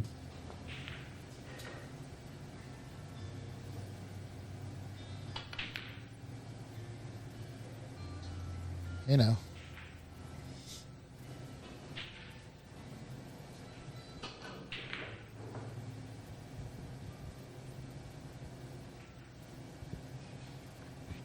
Was there a player, or is there a player for you, Chris, that you couldn't beat and they knew it? Like, you'll beat them every once in a while, 1 out of 5. But at some point it turns into I make any little mistake and it's like, oh crap, here we go again. Like, is there anybody like that you faced? Personally, Mm-hmm.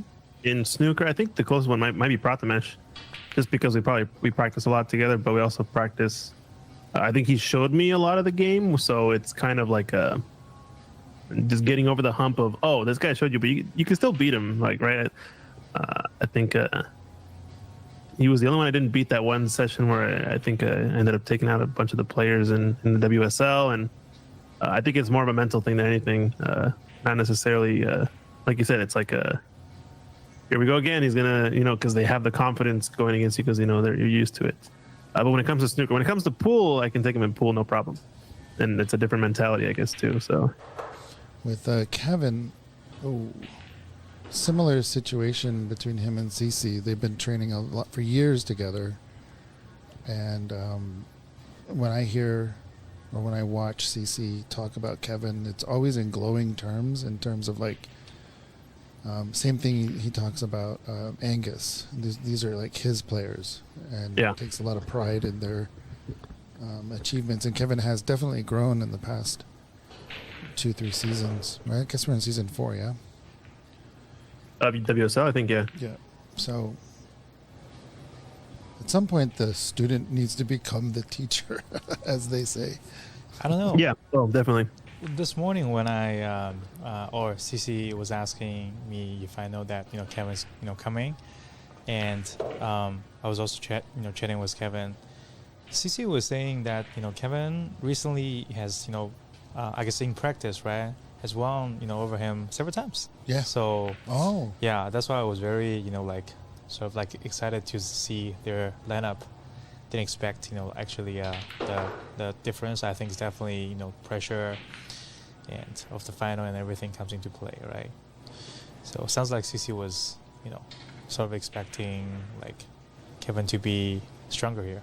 A little concerned for Kevin. Yeah, a little worried about him at the beginning of the tournament. Yeah, maybe. I have talked to Kevin in the past, and I know he did get nervous being on the live stream table in the past. I think talking to him during U.S. Nationals when we hosted a couple years ago, and I think Seattle Open, some other events. So I wonder how much the TV table also kind of affects him, because this is his first time on it today, right? Or no, he played against Prathamesh before this, right? Yeah. We got to get him on the TV table more then. Yeah, maybe that's it. I mean, we can maybe ask him afterwards and see if it still bothers him or not. Or I think it comes a certain point once you've played it enough times that you're probably used to it. Well, definitely, at least there are more things there for me, right, to think about, right? Because I can use all my energy to focus on a shot, or I start to think about like I'm on TV, right? My wife is looking at me right now. I better not miss this easy shot, or everybody's going to know afterwards, sort of thing. Yeah, all 6 viewers will definitely make fun of you. Don't worry. But I think better to have certain excitement, but not to think about too much, because you still want to concentrate on the game and the shots. Yeah. I think there's a certain concept of there's a certain amount of pressure you put on yourself that actually helps you focus, and trying to find that perfect balance, I think, is pretty important. So frame 3 action. Is CC going to get the whitewash here? And Kevin knows he's up against it, so he's got to get loose and get back to these high-scoring breaks. He had a pretty good match against Prathamesh. Second frame especially kind of cleared up a lot of the balls, so gotta instill that confidence and stay with it, because he has a chance to beat CC for sure. Yep.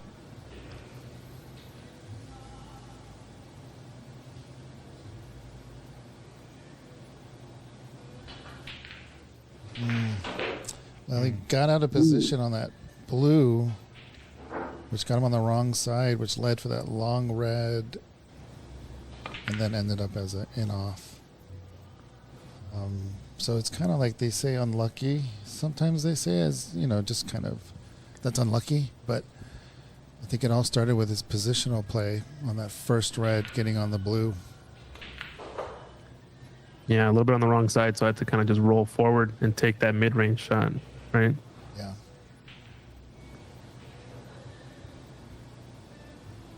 I think last frame, remember too, he ended up giving about 13 points right off the bat to CC in terms of easy foul points that he could have avoided. He was trying to clip off the reds, but why not just nestle up against it and leave a tough shot maybe instead of giving away the foul points? I mean, I know the idea there, but maybe at our level it might be a bit more valuable to reduce your foul points. But yeah, you never know what could happen. But is it going to be a repeat here? Is he going to be able to keep the score close? I think he definitely needs to try to give CC some pressure, right? Yeah. And make CC start to miss some balls. Otherwise, it's gonna be hard. Especially now, CC is like just one frame right left. So, From an outsider perspective, what would you do if you were Kevin to give CC pressure? At this point, do you want to make balls, crazy shots, or play safe? if it were me, I'm trying. I'll try to play more safe because he's hot, right? So Yeah. I'm trying to really slow him down. Slow him down a bit, yeah. And I don't know if that will work or not, right? But that's going to be my best bet. Yeah, I think try to score points where you can, Yeah. maximize your opportunity, and don't go for too many wild things. And really just stay with him. And if you can stay within 10 points getting into the colors, I think you're in a really good place to maybe get a chance to take him. That'd be what I would strive for, at least, because I feel like the only times I've ever beat CC in a frame is usually when, you know, I hang in there, I stick with it, and you know, there's an opportunity at the end. He gives me one chance, and then I take it and run out or something. That's probably your best bet against his style. Yeah. Here's the chance. When you're down 2-0, the chances look like this. They're not pretty. They're difficult. It's a hard but here it is. Go get it. Yeah, but I think here, just take the points. Yeah. Play safety. That's all you can do, right? Don't try to create something that's not there. Right.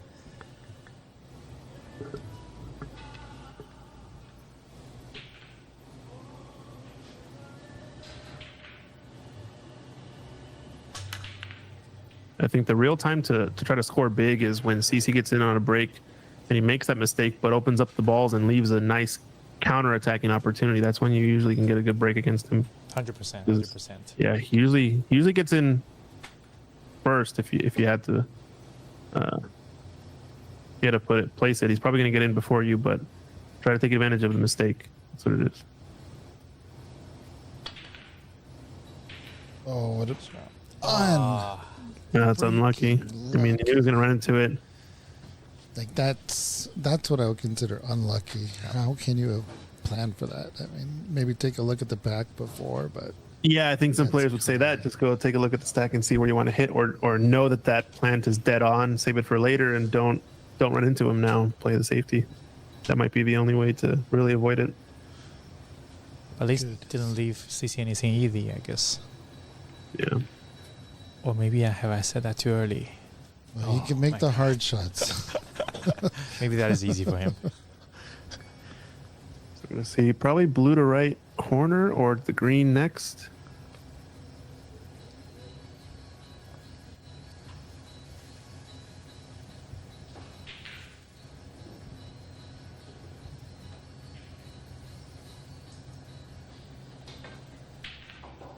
The pot. When I He's play been doing CC, that. I love when CC misses when he's on a color, Wow. because he plays cue ball position so well that I know I'll be on a red. I know smile Right. from everyone, from Kevin, from CC.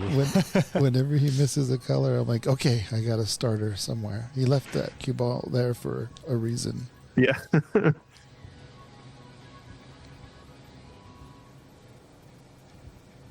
From what But I I find- know about, CC and Kevin, I think definitely CC is like very loose, just really, try to, play, enjoy the game, and Kevin is very tight. He's very, stressful.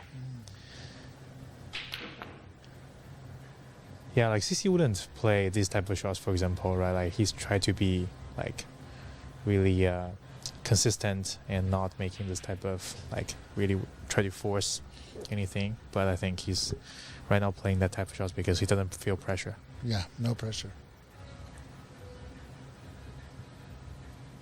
Take a walk around the table. Walking is not a bad thing. Right now he's just kind of lost. Just looking at his face right now.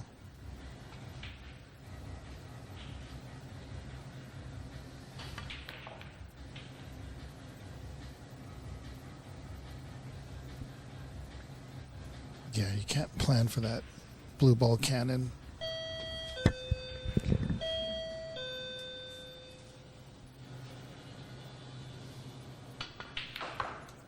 Nice shot. Yeah, that's good. Is red available for left corner? Looks close. Yeah, looks like it. But how is he going to get to it? Yeah, once again, Team Lefty is having to pull the rest out on this shot. Looks like it goes though. I have to say, Kevin, was keeping, telling me that he's not a good, rest player. But I haven't seen him miss a single rest shot today. I think I've seen 4, and he made all 4 of them. There was 2 against me, 2 against CC. I would say this type of shots are really, makes a difference, right? Like CC is more consistent on when Mhm. you have to actually pot a color, get back to the position. But he's left him wide open here. Yeah, when you cannot wonder- do that, it's costly, right? Yeah, playing that as an element of safety, play for a bulk color maybe instead. So you guarantee, or play for the other red maybe and get down by the bulk end or something. Might be a little bit safer, but it's always a trade-off. Just depends on your confidence level in the shot. So the only thing really available is the black ball, which of course isn't terrible, but it'd be nice to get the blue and the pink. Pink can go into the left middle, you think? Yeah, I think it might be on. It looks close. We've got a Thinking in terms of match single. winning clearance. I don't know if that's possible here. It looks like it's on its spot probably, so it's gonna have to respot there. Be nice if it's spotted on the black spot to open up the cluster. You know, I was going to make a guess that I don't think CC is going to clear or like win one visit because he doesn't have that little pressure to help him really do that. But I don't know. Maybe he will just keep making one ball after another, and that'll be it.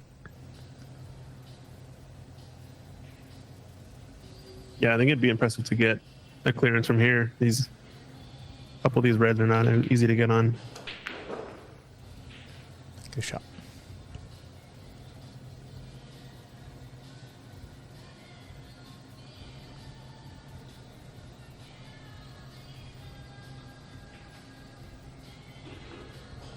I'm gonna have to be very still.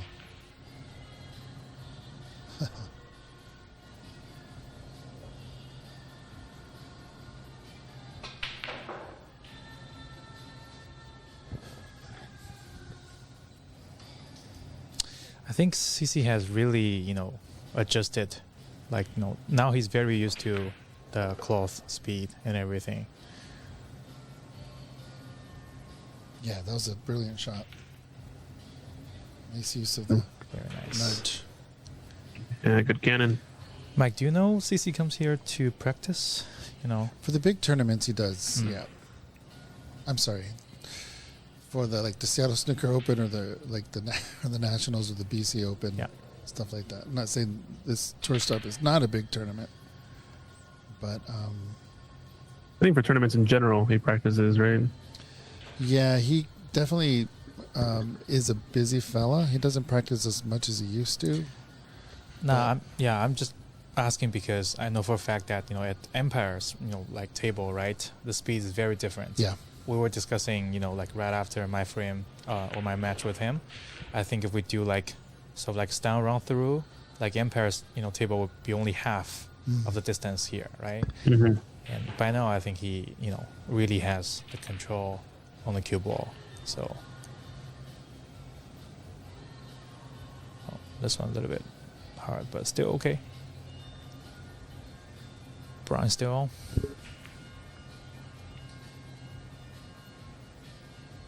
Is it an 18 or a 17? 17. Yeah, we got 17.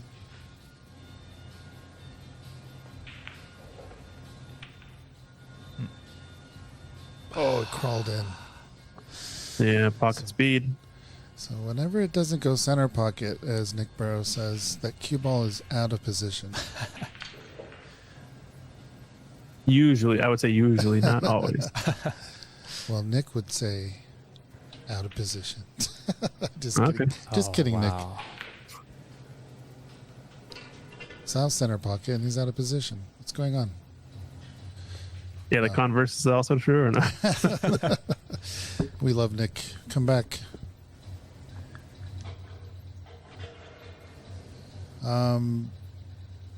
23 break. It looked like a mess before all this. Now what are we looking at here? What are we looking at? Looking at a long roll. You still got the red to the right, yeah? Yeah.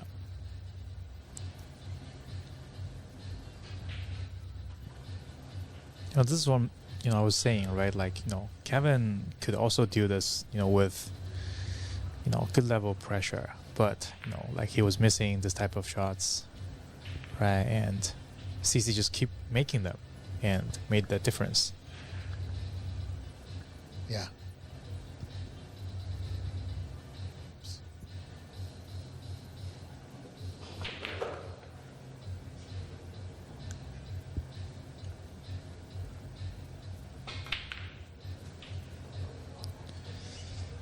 Ooh, far. Or not far enough. Still try with the rest.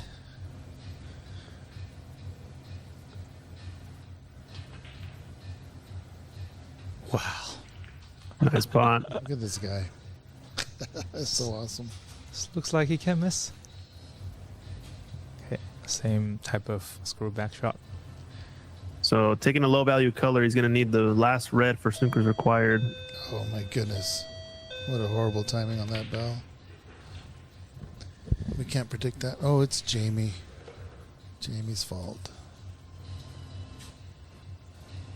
I think this is his frame ball and possibly match ball.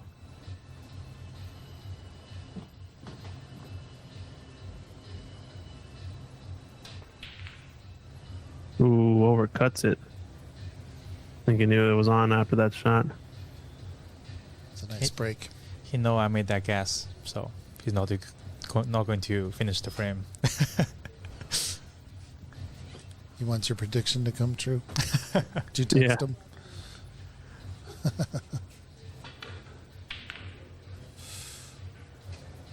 That was close. 14 to 46. Yep. So that 33 break in that last one, that's pretty good. Yeah, that was a very difficult setup, right? I mean, to get 33 points out of that on this table is pretty impressive.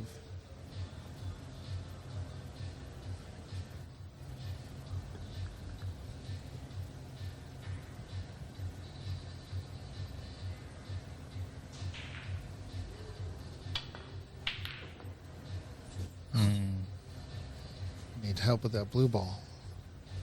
Stop that red from getting over the middle pocket. Problem with that shot though is if he makes that red and he needs a high value Yeah. color, it would have been in snookers required. So Yeah. almost wasn't worth making it. True. Play this up into the corner past the green. Or do you play the safety bin behind black or pink? I think the safety is nice because if you run into the black full, most likely we'll get the snooker on the pink. Went the other way. It's not a bad line. Looking Pretty good. great. Nice Nice shot.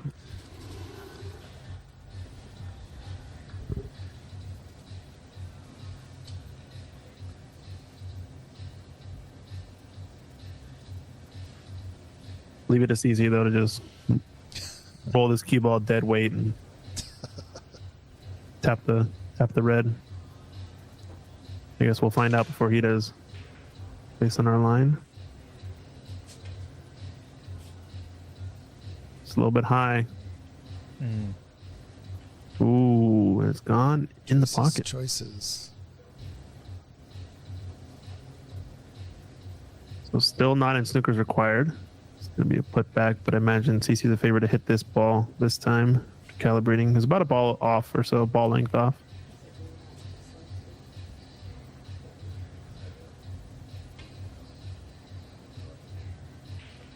Yeah, has he potted it? Ooh. It's close. That would have been devastating if he pots that ball. We talked about this earlier. Putting CC back in when he got so close the first time. He had ball in hand Yeah. in the ball in the D. Yep. Yeah, I don't know.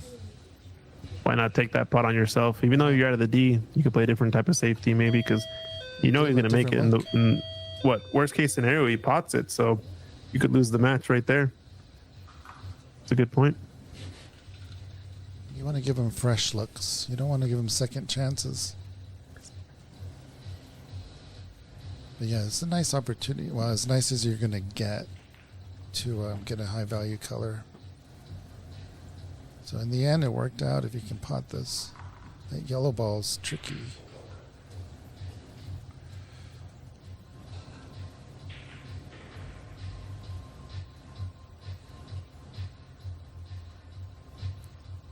Needs any color here. Hey, Carl Sagan's with us, back from the dead in YouTube chat. Nice. Miss you, Carl. So Don't he likes go his in. chances. Oh. Problem is 27 points on, 27 the difference. So he needs a foul here or a good look at the yellow. Try to clear up. I'm very surprised he didn't take any color. Yeah, I figured he'd try to go for the color just to keep it close, but he's got the chance here. CC with the foul and a miss. Oh, and he's tucked him up against the green. Oh, I think I put him back actually just yeah, because of this. Definitely. Oh no, What? tie. No, he can put it back. Yeah, it's a tie, right? Snookers are not required. Yeah. Yeah, it'll be a long time before snookers are required. I think maybe the ball is slightly to the right, but they both agree that's where he shoots from. Yeah, I guess I meant at the start of the shot, if there were snookers required, Kevin would not have the option to put him back in. Yeah.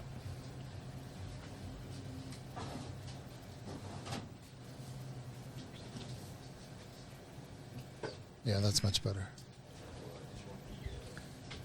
So, last attempt. I think what Kevin might be looking for here is for him to sail past the green and possibly leave a free ball on. Yep. He's missed it CC's twice. doing a good job of not letting that happen. And black is over the Oh, pocket. Wait a minute. Hmm. Still didn't get a free ball.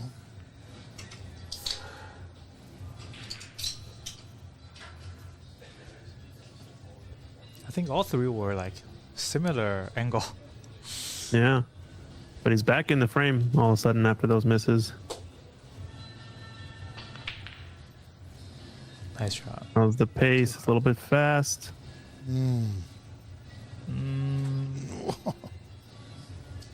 It's left an edge at least. I think he wanted to park the yellow close to the pink. So Carl Sagan says that somebody tucked in their shirt in the middle of their stroke. Oh yeah, I think it was Kevin was bridging over the blue that was Yeah. near this right middle pocket, and Kevin ended up still taking the extension, using Yeah. extension. But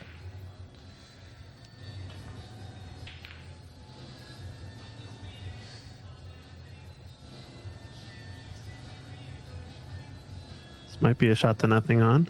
Yeah. It might run into the blue or green afterwards, depending on how he strikes the cue ball.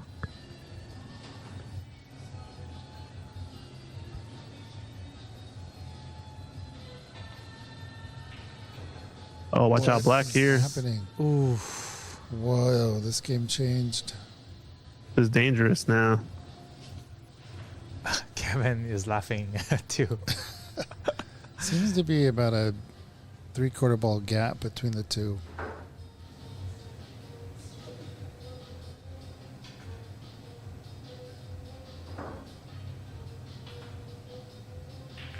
Oh, And he did pot the black. My Yikes. goodness. Disaster strikes for Kevin. Yeah, that was not what I thought would happen. They come off The foul top. 7. He's left it over the pocket. It's a thin cut. Should be potable. He's going to be heading straight towards the green after this. Yeah, just needed to avoid the jaw, and he did well. Wanted to hit it fuller, so I'd push to the right corner, but great. back in the effort. driver's seat.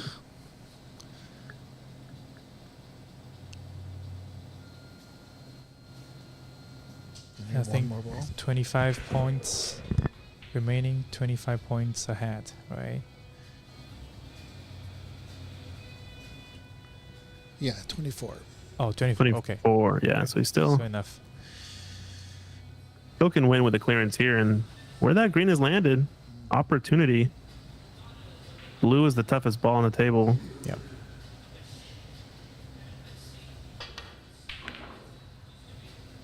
got to make the green first. This might be another chance. Definitely another chance for CC, but this might be curtains. We'll see.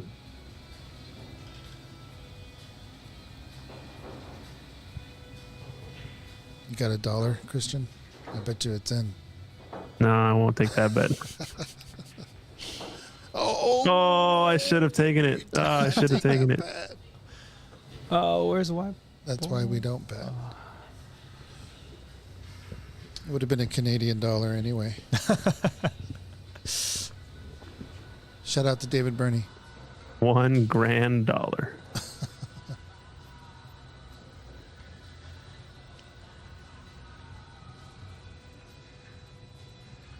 It looks like it's just touching this right jaw, but should have no problem making it. It's got to make a plan on how you're going to get on brown, what angle. Got it a bit thicker than he wanted to.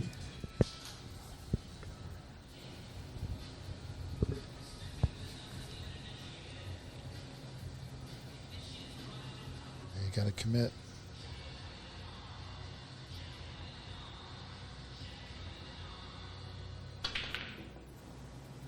Oh, Yowza. He committed. that's one Yes. way to put it. For sure, he did commit. Double is on. This could save him the frame if he makes this, gets on the pink. The natural line to get on it. Just needs to pot this blue. Heart of the pocket.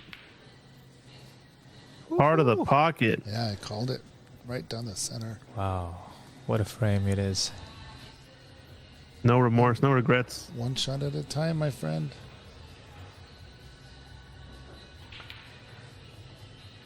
It's looking good. Black for the frame to stay alive.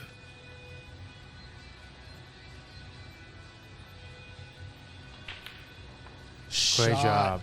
Great job. Well done. Kevin Quay steals that frame away from the brink of defeat. A couple times he was up against it. Snookers to tie. Never got the Snookers required stage, so well done. Yeah, nice job. It was not easy under that pressure. It's just one shot away from, Yeah, it's crazy because you fluke that brown ball, right. and so you avoid the guilt feeling, and he goes in banks or doubles the blue ball. One lucky, obviously, but the other showed a lot of courage and strength in getting that in. Yep. And then concentration for the pink, and because I mean, if he misses any of those, it's over. It's Yeah. gone. So yeah, well done by Kevin.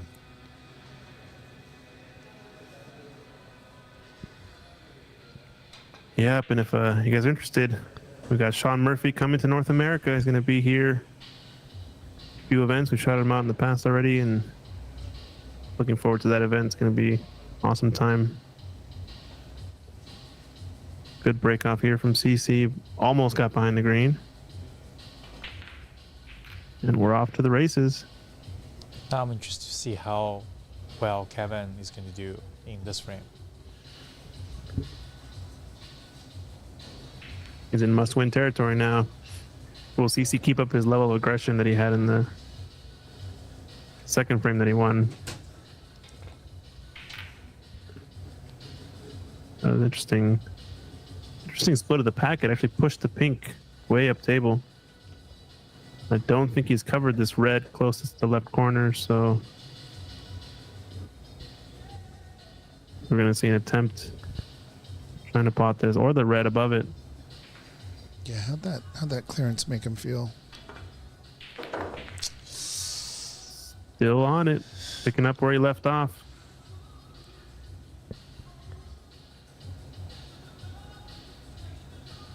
Right, cool your jets. End of break. Well, he's going for. Is he going for that? He's going for ball? green, I think. Okay, he's playing safe. Yeah. It's a good choice. Yeah. Shot. Oh, he might still, just left that red on. Left side. Yeah, maybe pushing the key ball to the left of the yellow would have left this red very tricky. But CC with a chance and takes it. Doesn't going off.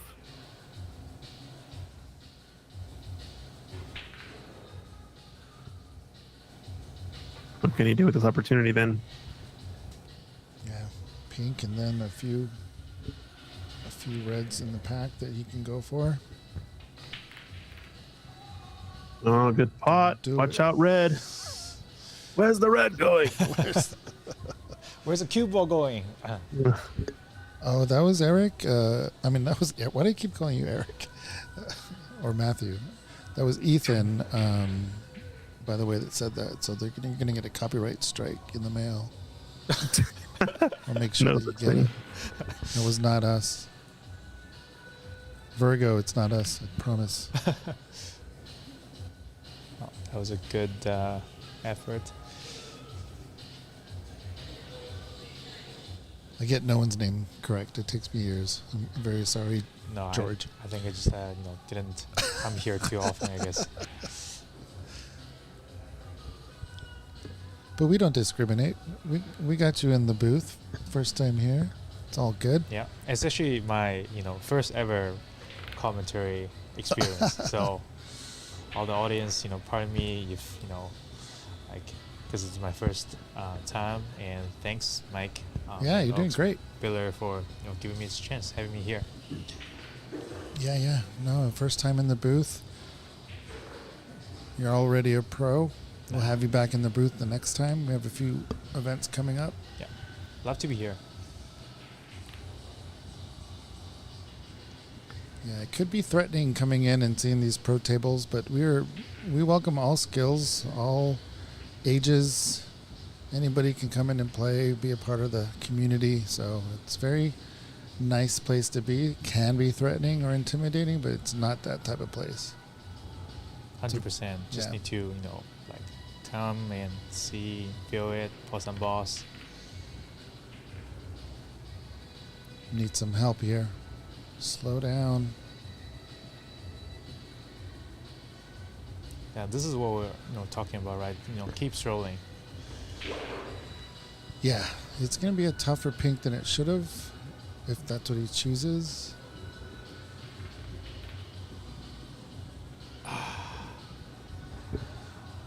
Yeah.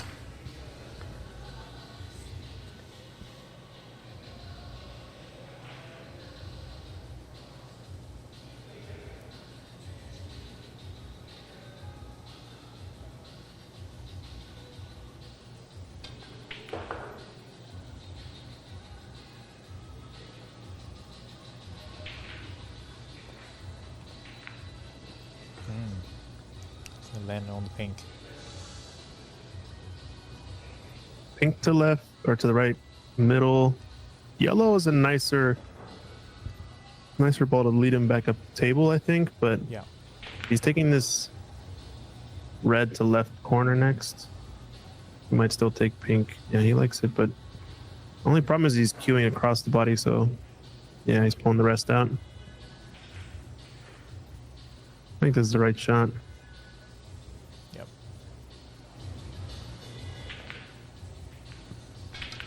He's got plenty of reds. Oh, screwed it back a bit. Oh, he's playing for that cannon maybe. Nice shot. Opened up the blue now. But he's going to have a mid-range shot. Unless he takes the red close to the corner. I like this one that he's looking at. Yeah. Play for blue next. Maybe even pink. CC is really a great rest player. He can do screw back and all that type of shot with the rest. Wow. Pretty good with his hand on the table too. Yeah.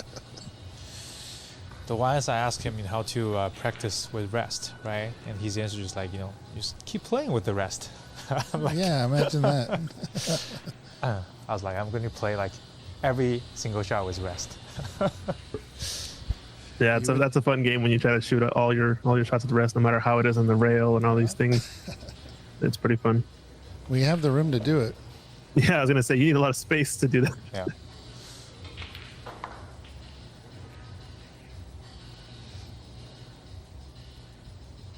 In New York, we would have, it's called SMP, Saturday Morning Parents or Saturday Morning Program. So it's kids and their parents would come in and play some pool.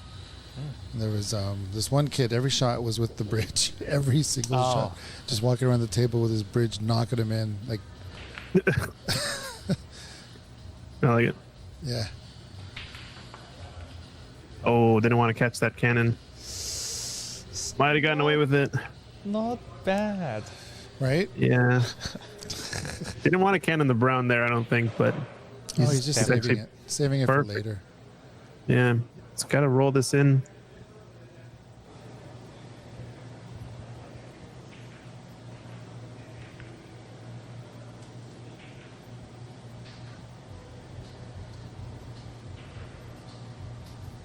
Lucky where the brown ended up. Now he can just roll it in, play up table. Mm-hmm. Any of these reds goes to right corner if he can get past the side pocket on the second rail here, but it's going to be pretty thin, so mid-range shot once again.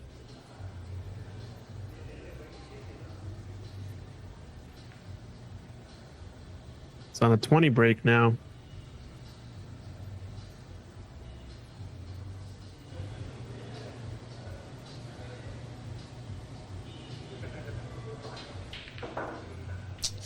Nice. Good pot. So good. It's come a little bit short though. Going to get a little flatter on the wrong side of the blue. So he really needs to get to that quadrant to the left of the pink.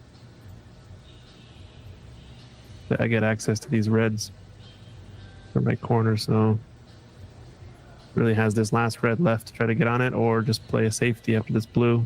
I don't mind rolling the blue in and playing the safety on the last red up by the yellow. Little screw back. I think he's trying to play this little, like the only one to the left. Mm-hmm. Playing for black here, though, it's going to be a tough black. Yeah, just drop He it. can steal the frame if he can get this black back on its spot. It might be covered, I guess, back on the pink spot. What a Pushes the black What to a the pocket. cannon. This is gonna be one of the highlights. Highlight reel shot for sure. Now, if he can get to the left of the pink spot, this might be the break to end this match.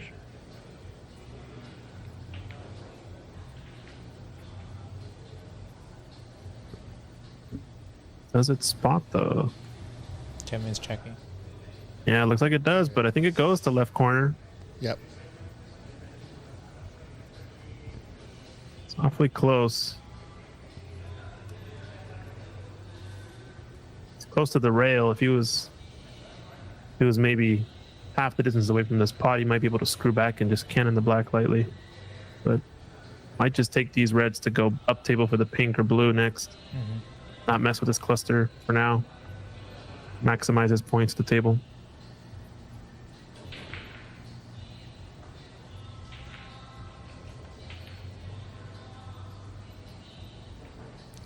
That was the plan. Pretty good. 34 break for CC there. What's the pressure on Kevin? 32, the difference. Still plenty of reds, but the black, questionable whether it goes. Pink and blue are far up table.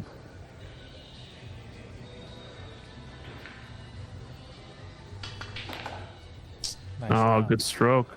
Watch out. Cue ball. Oh, he's perfect. Fortunate to have this red still up in the bulk area.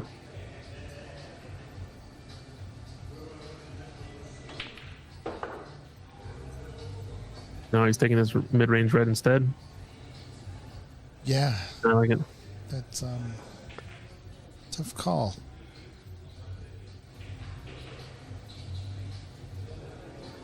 We've got Carl Hancock in the Facebook chat asking how many entered the tournament. What's the current results? There were 8 entries. Well, there were 8 players, 10 entries. This is the finals, Carl. Yeah, it was two groups, top 2 of each group advanced, groups of 4, and then semifinals and a final. Now we're in the final best of 5. Everything else is a best of 3. Is that right? Correct. Yep.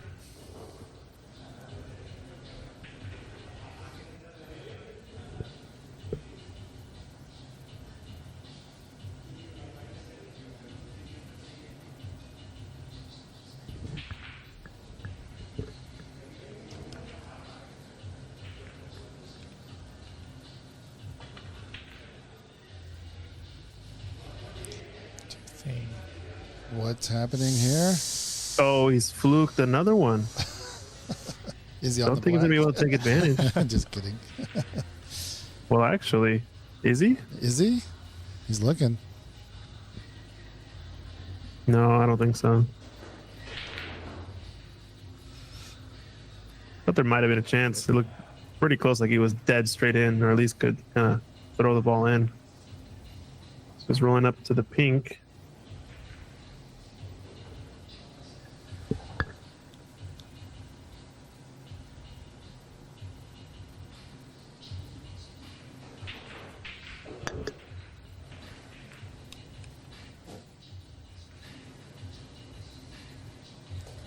This server shot is going to be tricky because you don't want to leave on position where other player can easily pot the shot the top red to have a good safety.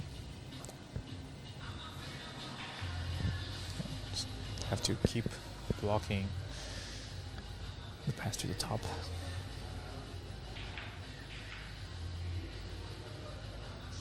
Yeah, Carlson chat saying, nice. Francis and Prathamesh recently played at our club.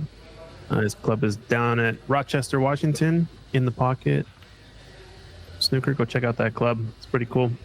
I get to visit. I know there's going to be a USSA tour stop later this year, so it'll be fun. I think Prathamesh got to the semifinals and lost against Kevin in a couple of close frames. And Francis managed to beat CC and lost out on this tiebreak. To Kevin and Cece. So the only reason that they're both in the final, one of them would have got knocked out if Francis had recorded a higher break than them. Francis BCC 2-0. Yeah. That is very She amazing. Played really well. Yeah. So now I don't feel that bad because I'm in that group with these 2 final players and Francis who beat CC 2-0. So I'm the 4th in that group. I still think you could have beat Cece in at least the first frame. Would have been a game changer. Yep. Oh, great shot. Where's the cue? Where's the cue ball going towards? Where's the cue ball traveling to?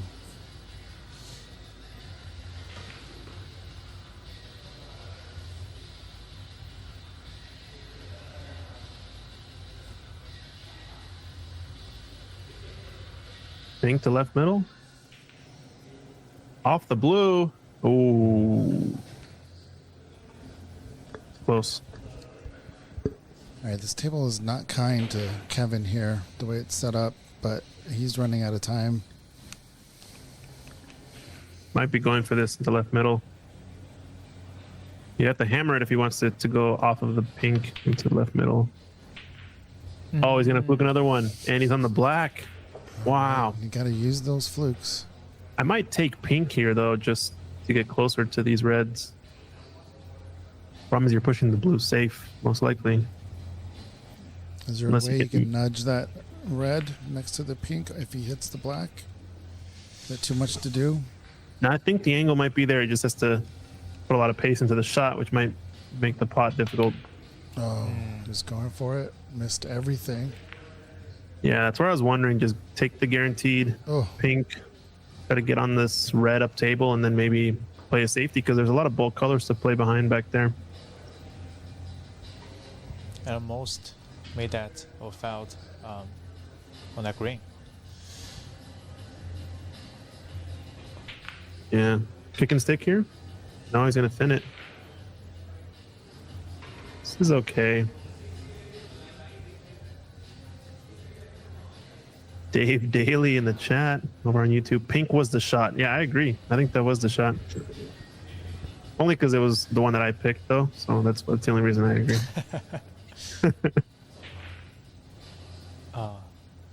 Too soft here. Speaking of Sean Murphy. Is right. Or are we gonna see the not Sean Murphy, but the The sudden shot to use the middle pocket. as angle on the middle pocket shot? Oh yeah. Who did that? That was Ronnie. Was it Ronnie or was it 6-time world champion, 7-time world champion?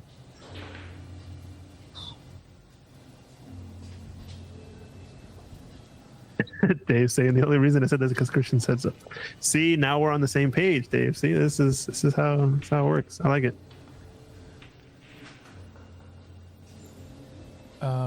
Hendry, yeah, Stephen Hendry, that's right. I don't know why I can't ever think of his last name. The angled who? shots on the middle pocket, risky. Stephen Henry. Yeah, I think he did it in the match. Who's he? Angled a player onto the middle. Oh. Probably wasn't the only one to do it, but I definitely remember him talking about him doing it. So it goes in off there. Kevin claws a couple points back. Well, it looks like Carl says Kevin's registered for the Pacific Northwest Regional. That's happening down in the pocket, so that's pretty good. Sure, you'll get maybe some even out of towners. Who knows? Yeah, you're welcome for being invited to the tour. I'm glad you joined. Is there a plan to live stream that event at all? Do you know, Mike? It's up to the venue. Okay.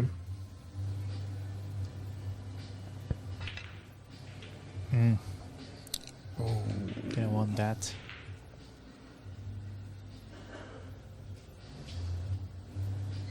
I think we're going to be seeing a safety here. 14-point difference. Still plenty of points to play with. Just needs to make sure he gets a good snooker here. He's got a chance of putting a mean one down. It's a tricky shot. It's very much a feel shot, this. Shoot it a few different ways, too. I kind of like shooting with a lot of left-hand side and top. It's kind of kill the cue ball off of the cushion. Might try to pot it. You might try to play safe with thinning it. Yeah, I think that same type of shot, but with a ton of left-hand side to hold the cue ball down there. Might have had a chance. Such a hard shot to feel, though. If you don't ever practice it, it doesn't come up very often. Yeah. Looks easy, but Yeah, and it looks really cool when they get it right. yeah. Oh, a little bit thick. This could be problematic.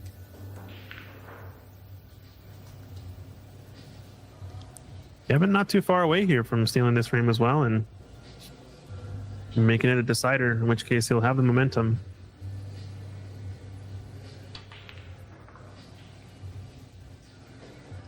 Oh, well done.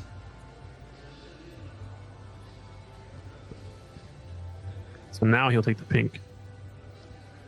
The pink. Stun it, avoid contact with the green. And really just play the middle table, probably. Just don't go past the blue spot on the way up. It's a tough miss. Still on. Though this one, I think it's high chance for CC2. Yeah, pot it. Yeah, it's a 5-point yellow ball here. Oh, I think my score is off. It looks like CC has 42. 42-22. Oh, got it. So 20-point difference. Oh, wow. that ball has something to say about that, but I think he could squeeze it. Looking There's at it from the space. booth. There's space between. Whoops. Oh, Yeah, I was gonna say there's space between the cushion and the black. now it's snooker required. CC's little smile.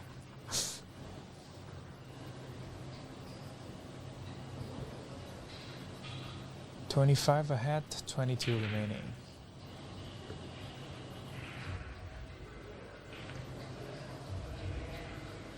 Overcut it.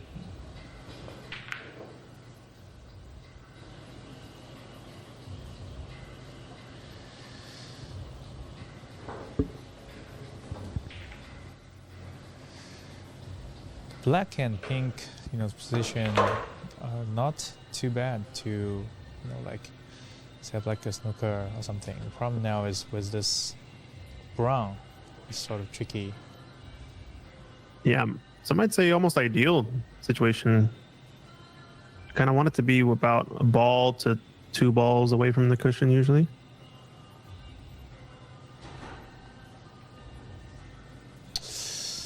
That's a way It's to not bad. have a snooker. Well done. It's an easy out, but at least he's not seeing a pot. Yeah, this is kind of a snooker to build off of to get a better one later. Yeah. Then maybe CC makes the error, mistake that leaves an opening.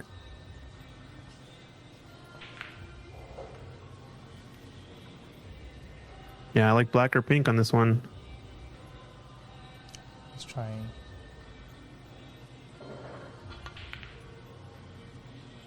Looks close. Oh, look Wow. at. Oh my God, I can't believe that's too far. Yeah, What an effort. so close.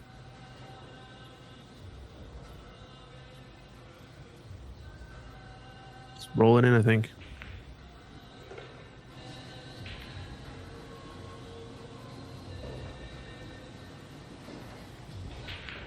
I guess you still want to create some separation. You don't want to leave a hanger in the pocket because the blue is pretty accessible.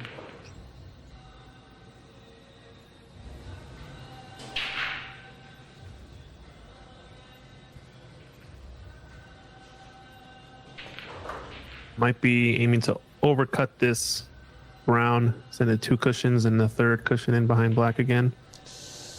No, he's potted it. That's the only problem with that shot. He would have been close to the line. Oh, disaster. My God. That's just unlucky. Handshakes there. Handshakes. What a finish. So that's the match, ladies and gentlemen. Your winner of the Ox Classic, first annual Ox Classic, DCU, takes another one down. Congrats to CC. Congrats to Kevin too. It was a great effort Yeah, by both players. both players were amazing. A lot of fight there in Kevin. Unfortunate at the very end, even though he got fortunate quite a few times during the match. That's It all it's evens even, out. right? Yeah. But thank you, Christian, for setting up this. Get that freaking. Thank you, except for that part. Thank you for setting all this up, of course. The remote commentary from Virginia.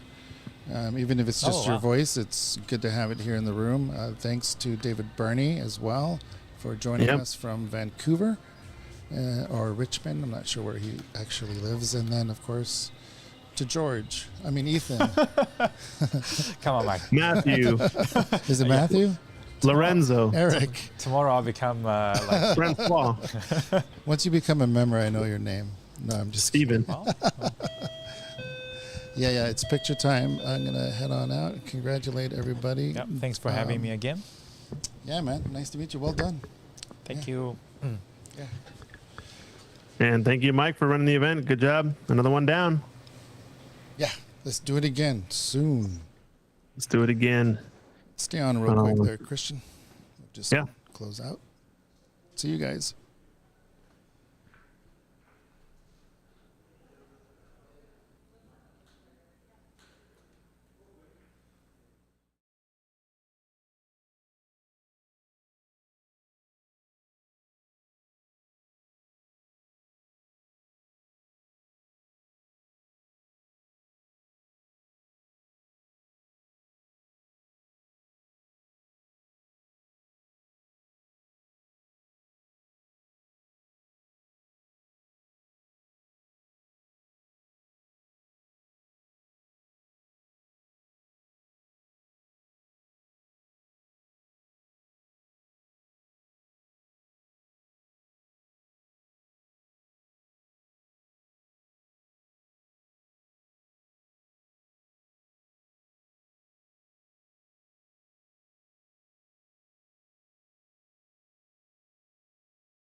All right, ladies and gentlemen, one last cycle through our events. This was the Ox Classic USSA National Tour stop.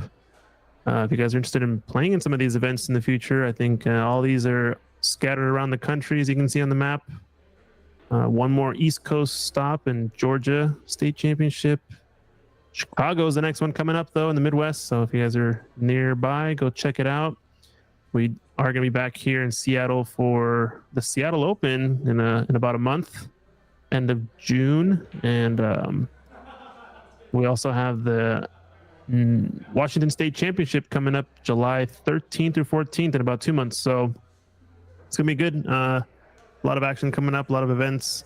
I think we're going to have some more USSA events. I think the Nationals is still yet to be scheduled and announced. The Pan American tournament's also going to be happening. So yeah, come tune into our stream. Make sure you guys like and subscribe if you like the content. I'm trying to release some more videos, individual matches, but we got a lot of stuff to go through from the past few years, and it should be a lot of fun. And the big event that we're hosting is going to be the Wine Cellars North American Tour with Sean Murphy.